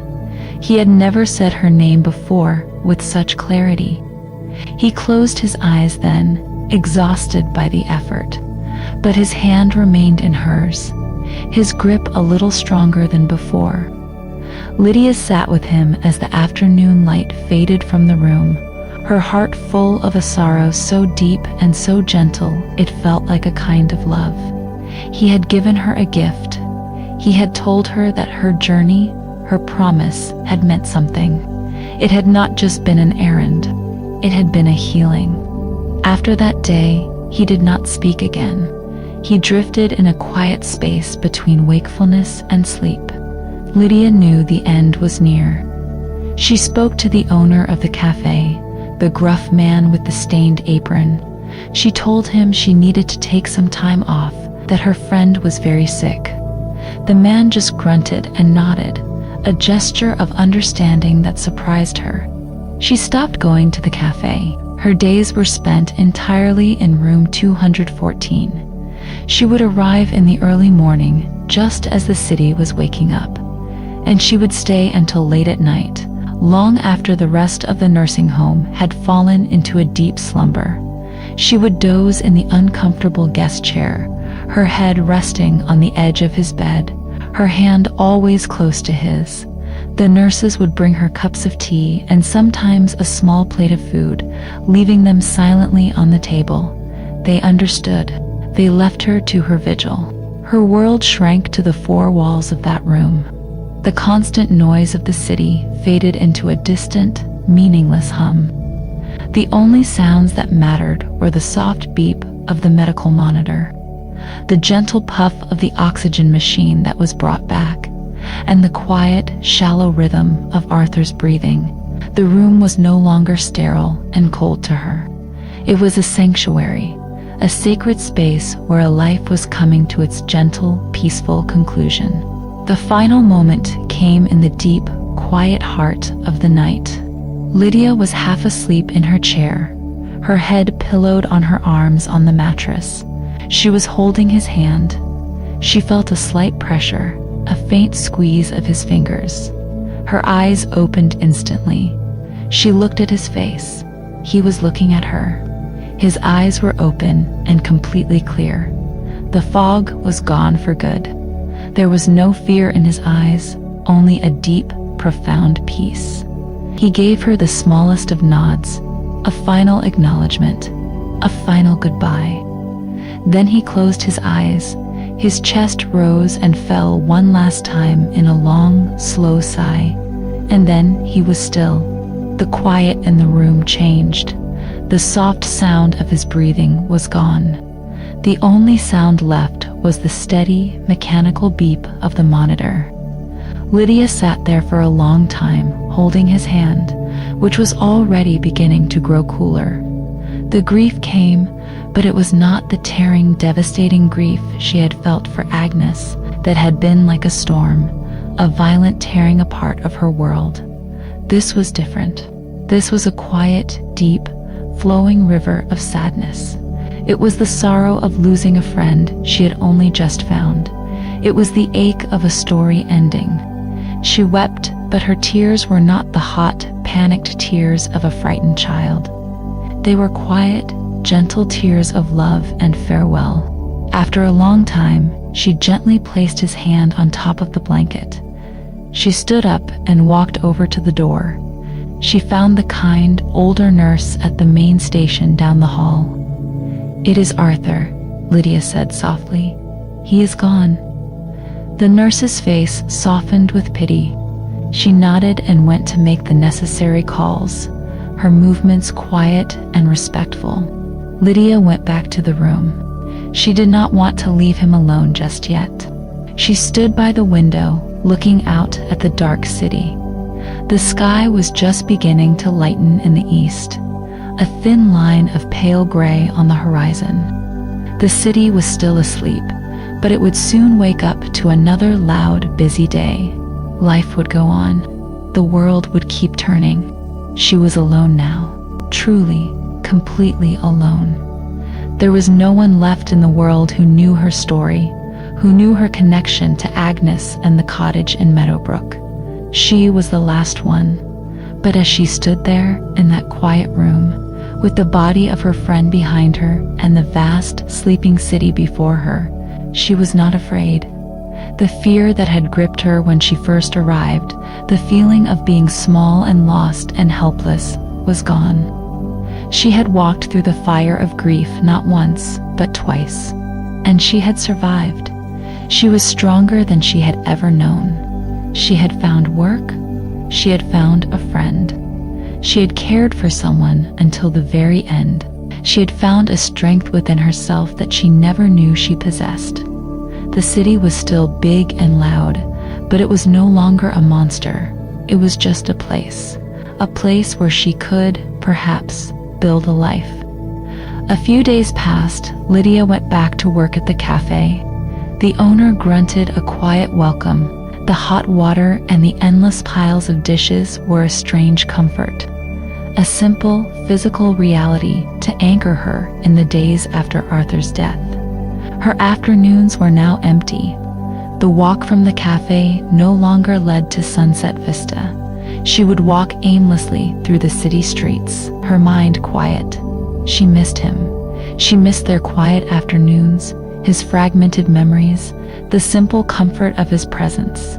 The city felt bigger again, now that her small anchor in it was gone. About a week after Arthur had passed, Lydia came back to her room at the boarding house after a long day of work. The sour-faced landlady was waiting for her at the bottom of the stairs. "There is a message for you," the woman said, her voice holding a rare note of curiosity. "A man called a lawyer. He said it was about Mr. Kendrick. He wants you to call him." She handed Lydia a small, grimy piece of paper with a name and a phone number written on it. Lydia stared at the paper. A lawyer? Why would a lawyer be calling her? She felt a prickle of anxiety. She did not know how to use a telephone. She had seen people do it, but she had never done it herself. She went to the small, greasy payphone that hung on the wall in the boarding house hallway. With trembling fingers, she put a coin in the slot and carefully dialed the numbers written on the paper. A woman's voice answered. Lydia asked for the lawyer by name. A moment later, a man's voice came on the line, calm and professional. "This is Mr. Gable," he said. "Am I speaking with Lydia?" "Yes," Lydia said, her own voice small. "I am the lawyer for the estate of the late Arthur Kendrick," the man explained. Mr. Kendrick made some changes to his will a few weeks before he passed. He named you as his sole beneficiary. I need to schedule a meeting with you to discuss the details." Lydia did not understand all the words, estate, will, beneficiary, but she understood the core of it. Arthur had left something for her. I can come to your office," she said. The lawyer gave her an address and they set a time for the next day. The lawyer's office was in one of the tall, shiny buildings downtown. It was a world away from the grimy cafe and her small room. The office was quiet and clean, with thick carpets and polished wood furniture. Lydia felt out of place in her simple, worn clothes. The lawyer, Mr. Gable, was a kind-looking older man with glasses. He did not seem to notice her clothes. He treated her with a gentle, formal respect. He sat her down in a comfortable chair in front of his large, clean desk. He explained everything in simple terms. Arthur did not have any living family. He had a small life savings, money from his pension, and from the sale of the house he and Agnes had once shared. It was not a huge amount of money, the lawyer explained. He was not a wealthy man, but he had left all of it to her. The lawyer pushed a small, stiff book across the desk towards her. "This is the bank book," he said. "It has all been transferred to an account in your name. This is yours now." Lydia picked up the book. She opened it. Inside, there was a single line of writing, a number with a lot of zeros after it. She had never seen a number so large. To the lawyer, it was a modest amount. To Lydia, who had been earning her living one small handful of crumpled bills at a time, it was a fortune. It was more money than she could possibly imagine. She stared at the number, but what she saw was Arthur's face, his gentle, grateful smile. This was his last gift. It was not just money, it was a chance. It was the freedom to choose her own path. It was the key to a future that was not defined by grief or poverty. She closed the bank book and held it tightly in her hands. It was the second object that had been passed to her, the second object that would change the course of her life. The first had been a wooden box, which had brought her to this city and led her to a friend. This one, a small, simple bank book, would allow her to stay. She walked out of the lawyer's office and back into the bright, noisy city.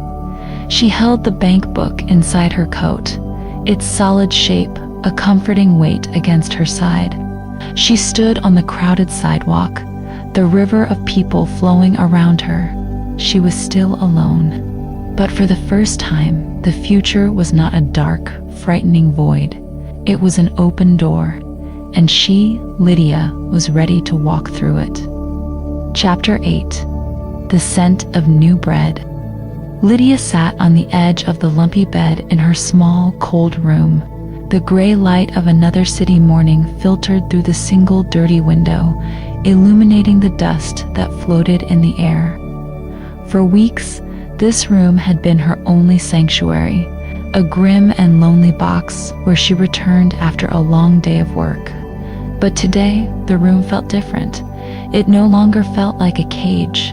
It felt like a temporary shelter she was about to leave.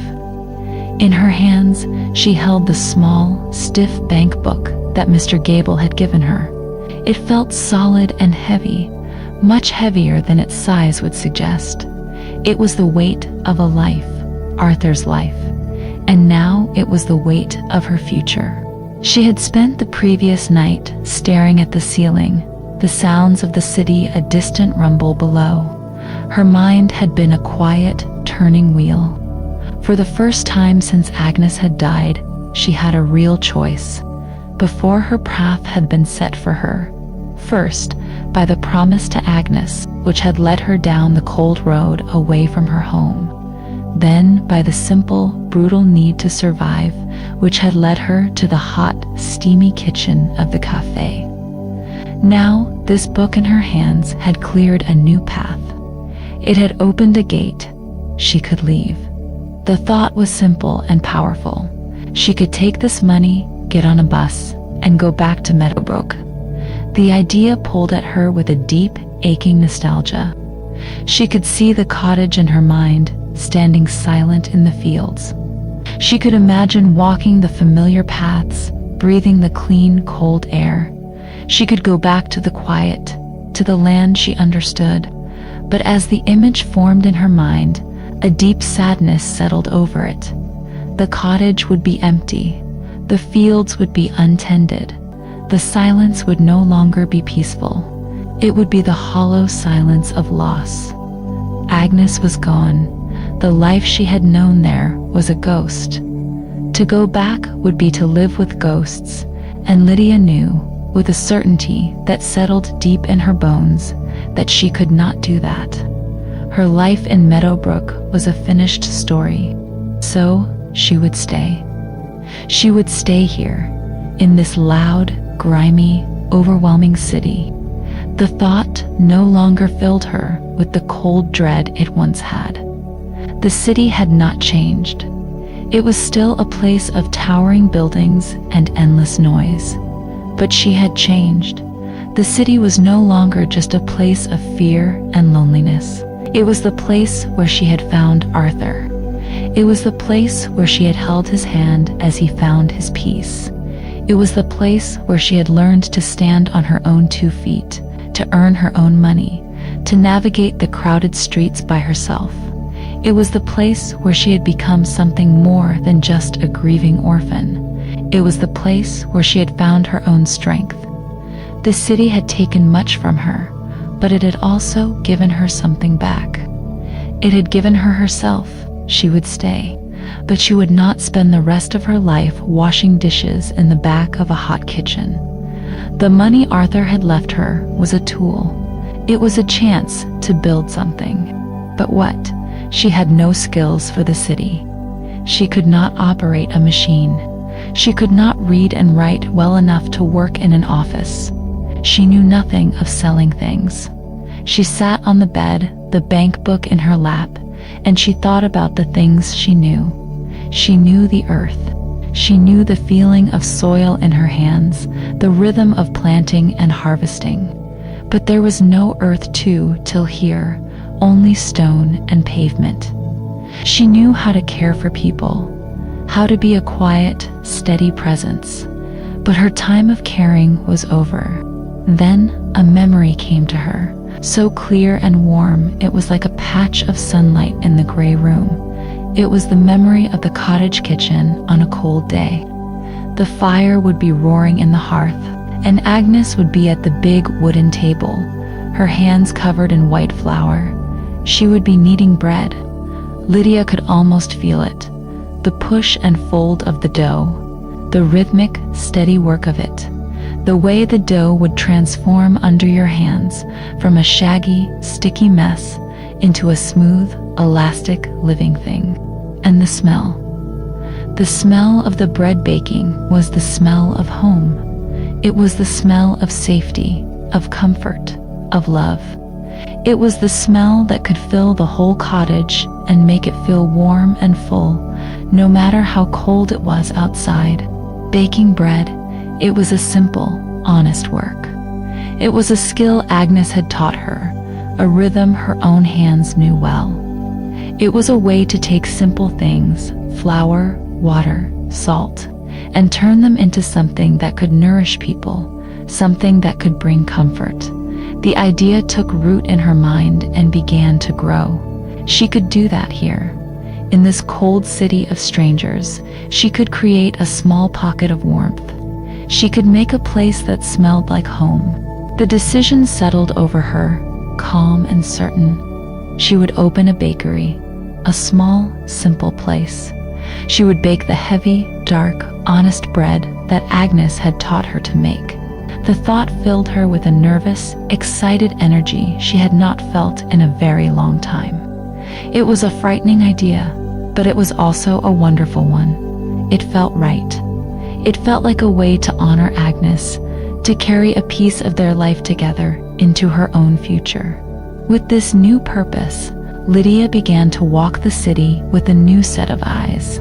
She was no longer a lost girl, scurrying from her room to her job, her head down.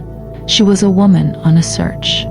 She still worked her shifts at the cafe, the endless plates a grounding physical task, but in her free afternoons she would walk. She walked for miles, exploring streets she had never seen before. She was looking for a place, her place. She saw many empty shops. Some were large and new, with huge glass windows and shiny floors. They were in the busy parts of the city, and the rent signs in the windows listed numbers that made her heart beat fast with anxiety. These places were not for her. They were too loud, too bright, too expensive. They felt like they belonged to someone else, someone with more confidence and experience than she had. She kept searching in the quieter, older parts of the city, in the streets that felt more like neighborhoods than business districts. She walked past rows of brick houses, past small parks where children played, and one afternoon, on a quiet street not too far from Sunset Vista, she found it. It was a small, forgotten-looking storefront on the ground floor of a tall, narrow brick building. It was not much to look at. The green paint on the doorframe was peeling away in long, sad strips. The two large windows that flanked the door were covered in a thick layer of gray dust, so thick you could not see inside. A faded, hand-painted sign from a long-gone business hung crookedly above the door. A small, simple typewritten sign was taped to the inside of the glass, "For rent." Lydia stopped and stared at it. It was perfect. It was not intimidating. It was small and quiet and sad, and it looked like it needed someone to take care of it. It looked like it had been waiting for her. She felt a connection to it, to its quiet, neglected state. She could see past the dirt and the peeling paint. She could imagine it clean and bright. She could imagine the windows clear and a warm light glowing from within. She could imagine the smell of bread wafting out the door. She wrote down the phone number from the sign. The next day, with a heart full of nervous hope, she used the payphone in the boarding house hallway again. A man with a tired voice answered. She told him she was interested in the empty shop. He agreed to meet her there in an hour. The man was old and stooped, with a keyring so large it looked like it could open every door in the city. He unlocked the peeling green door, and it opened with a loud, groaning creak. They stepped inside. The air was thick and stale, smelling of dust and damp, and the ghosts of old forgotten things. The room was empty, save for a few stray pieces of trash and a thick layer of grime on everything. The wooden floors were dark with dirt. The walls, once a pale color, were now stained and gray. Cobwebs hung from the ceiling like ghostly decorations. It was dark and depressing. The old landlord looked around with a sigh. "It needs work," he said, stating the obvious. "I know," Lydia said. "I can do the work." She walked through the space. It was not large, just one main room in the front, and a smaller, windowless room in the back. But it felt right. She could see it all in her mind. The front room would be the shop, with shelves for the bread and a simple wooden counter. The back room would be where she did the baking. It had a pipe for a gas hookup and a vent to the outside. It would work. They talked about the rent. It was a fair price for the quiet street and the condition of the shop. Lydia, holding the power of Arthur's money, agreed to his terms. She paid him the first month's rent and a deposit, the crisp, clean bills from the bank feeling strange and powerful in her hand. The old man counted the money, wrote her a receipt on a scrap of paper, and handed her a single, old-fashioned iron key. "It is yours," he said, and then he left. Lydia stood alone in the middle of the empty, dirty room, the key cold and heavy in her palm. The silence here was different from the silence of her room, or the silence of the nursing home. This was a silence of pure potential. It was a blank page. This was the first place that was truly hers. A deep, quiet joy spread through her, a feeling she had not felt since she was a small child in the sun-drenched fields with Agnes. She had a home, or at least the beginning of one.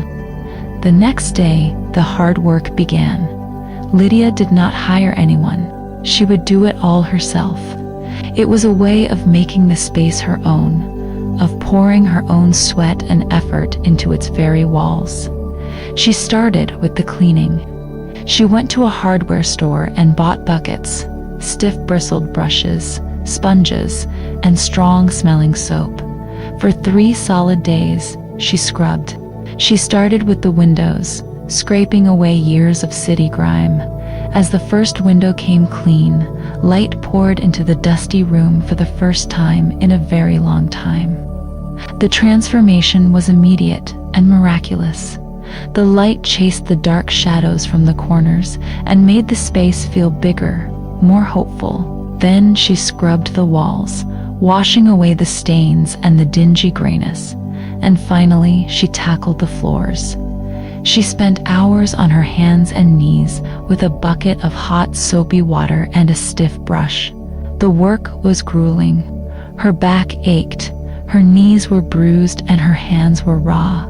But with every scrub, she was erasing the neglect. She was washing away the sadness of the forgotten space. And underneath all the dirt, a beautiful old wooden floor began to appear, with a deep, warm color and a rich grain. When she was finally done, the entire shop smelled clean, of soap and damp wood and fresh air. She stood in the middle of the room, her body aching, and she felt a profound sense of satisfaction. She had brought it back to life.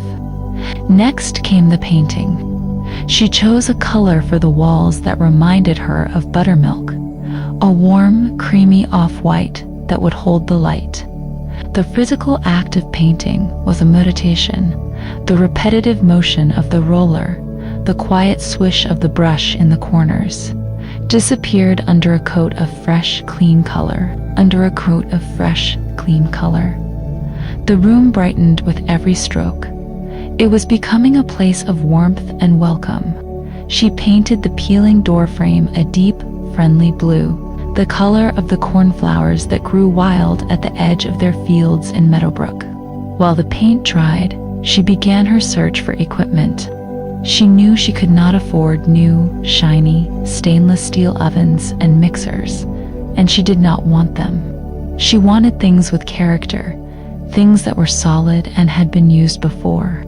She found a part of the city where there were second-hand shops, places filled with the jumble of other people's lives. She spent days exploring these dusty treasure troves.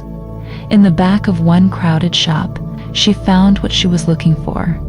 It was an old baker's oven. It was huge and heavy, made of black iron, with 2 large doors and a solid, reassuring presence. It was not electric. It was gas, the kind that would produce a deep, even heat. It was old and a little rusty in places, but she could tell it was a good, honest piece of machinery. It would last forever. She used a large portion of her money to buy it and to have it delivered and installed in the back room of her shop. She found a work table in another shop. It was massive, made of a single, thick slab of scarred and battered maple wood. She could imagine generations of bakers having kneaded dough on its surface. It was perfect. She bought simple wooden shelves to line the walls of the front room and a plain, sturdy counter to stand behind. She did not buy much. She wanted the space to feel open and simple, not cluttered. The day the oven was installed was a momentous one. It filled the back room, a black iron heart waiting to be fired up. The final piece was in place. Her bakery was ready. All it needed now was bread. She decided to name her shop the Meadowbrook Loaf. The name was a quiet tribute to the place that had formed her, a way of bringing her past into her present without being trapped by it. She painted the name herself in simple, clean blue letters on a piece of smooth, sanded wood and hung it outside where the old, crooked sign had been. Then came the moment of the first bake. She was nervous. It had been a long time since she had baked bread. She worried her hands had forgotten the feel of it. She went out and bought her first supplies: big paper sacks of different kinds of flour, a box of salt, and fresh yeast.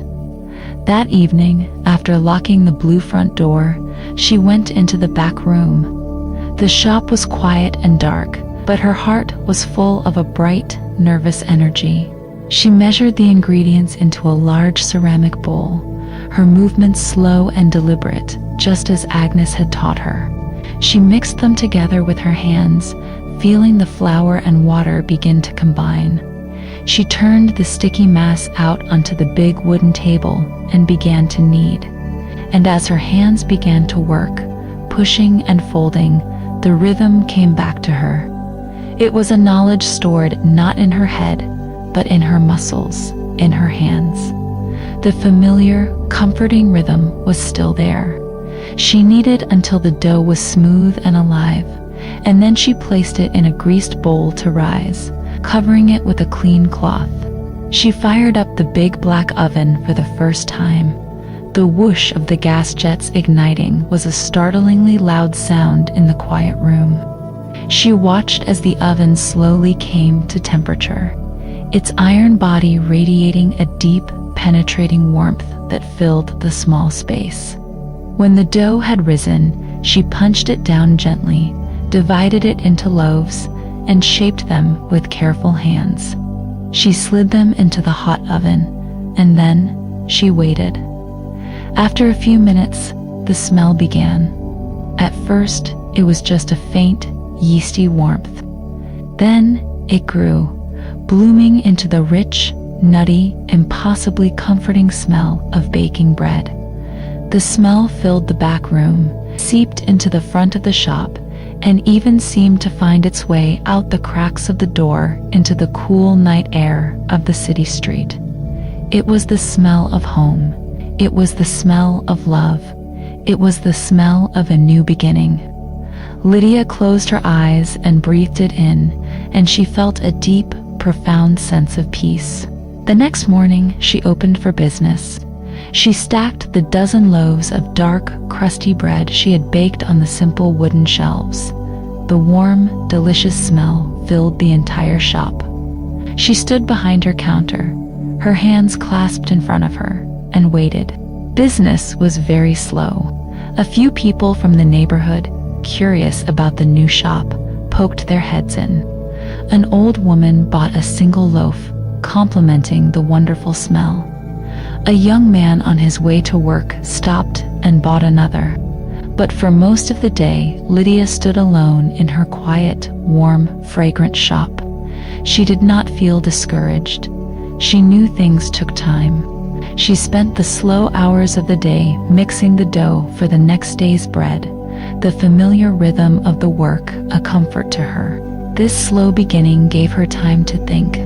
She thought about her life now, the small, warm space she had created. And she thought about the life she had left behind, the life at Sunset Vista. She thought about Arthur, sitting alone in his chair. She thought about the other residents, the old man staring at the silent television, the woman staring at the wall. She remembered their loneliness, their quiet waiting. They were so close, just a few blocks away. A new idea began to form in her mind, an idea that had nothing to do with business or making money. It was an idea born of kindness, of a memory of a duty she still felt. The next morning, before she opened her shop, she took one of the freshest, warmest loaves of bread from the cooling rack, wrapped it in a clean piece of brown paper, and walked the few blocks to Sunset Vista. She walked in through the familiar sliding glass doors. The air still smelled of disinfectant. The same quiet, lonely atmosphere filled the large common room. She went to the front desk, where the kind, older nurse was on duty. Lydia held out the warm, fragrant package. "This is for the residents. I thought they might like some fresh bread." The nurse looked surprised. Then her face broke into a wide, warm smile. "Lydia," she said, remembering her. "How wonderful. Of course they will love it." She took the warm loaf. "Thank you. This is so very kind of you." Lydia just nodded and left. She did not want thanks. It was just something she felt she had to do. The next day, she did it again. And the day after that, it became part of her morning routine. Wake up, bake the bread, take the warmest loaf to Sunset Vista, then open her shop. The impact at the nursing home was immediate. The smell of the real warm bread cut through the sterile air of the common room. The nurses would slice it up and give it to the residents with their morning tea. For people who were used to soft, tasteless, prepackaged food, the taste of the crusty, flavorful bread was a revelation. It was a taste of the outside world. It was a taste of home. It was a small, simple pleasure in days that held very few. The residents began to talk about it. "The bread girl came today," they would say to each other. The simple act of sharing the bread gave them something to talk about, something to look forward to. The nurses were just as touched by the gesture. They told the residents, families about the quiet young woman from the new bakery who brought a free loaf of warm bread every single morning without fail. And then the ripple effect began. A woman visiting her father at Sunset Vista smelled the bread and tasted a piece. "This is wonderful," she said. "Where did it come from?" The nurse told her about the Meadowbrook loaf just down the street. The next day, the woman came into Lydia's shop and bought 2 loaves. "My father loves your bread," she told Lydia. "Thank you for what you do." More people started coming in. "I work at Sunset Vista," a young nurse said one afternoon. "We all think you are an angel. I had to come and buy some for my own family." An old man came in, leaning on a cane. "My wife is in the home," he said. "She talks about your bread all day. It is the highlight of her week." The word spread from the nursing home out into the neighborhood. People were drawn in not just by the quality of the bread, but by the story of the quiet, kind baker. Her shop was no longer slow. There was a steady stream of customers all day long. They came for the bread, but they also came for the feeling of the shop, the warmth, the quiet, the simple goodness of it. Lydia was not a chatty shopkeeper. She was still quiet, but her smile was warm and genuine, and her presence was a calm and welcoming one. Her business thrived. She started baking more, different kinds of bread, all from the simple, honest recipes Agnes had taught her. She made enough money, more than enough. She saved carefully, just as Agnes had. After a few months, she had saved enough to talk to the old landlord again. She rented the small, empty apartment on the 2nd floor, right above her shop. The day she moved her few belongings from the grim boarding house into her own apartment was one of the happiest days of her life. The apartment was small and simple, with 2 rooms and a tiny kitchen, but it was all hers. The windows looked out over the quiet street and the tops of the trees, and the whole apartment was filled with a constant, faint, beautiful smell. The smell of baking bread. Lydia stood at the window of her new home, looking down at the street. People were walking in and out of her little shop with the blue door. Her shop, her home. She was no longer an orphan. She was no longer a grieving child or a lost traveler. She was a woman who had built a life for herself, out of flour and water and kindness. She had created a place of warmth in the cold city. She had found a new kind of family, in the customers she served every day, and in the elderly people she continued to help, a quiet tribute to the 2 souls who had set her on this path. The rhythm of her life was now the rhythm of the rising and baking of bread, a simple, honest, and beautiful song.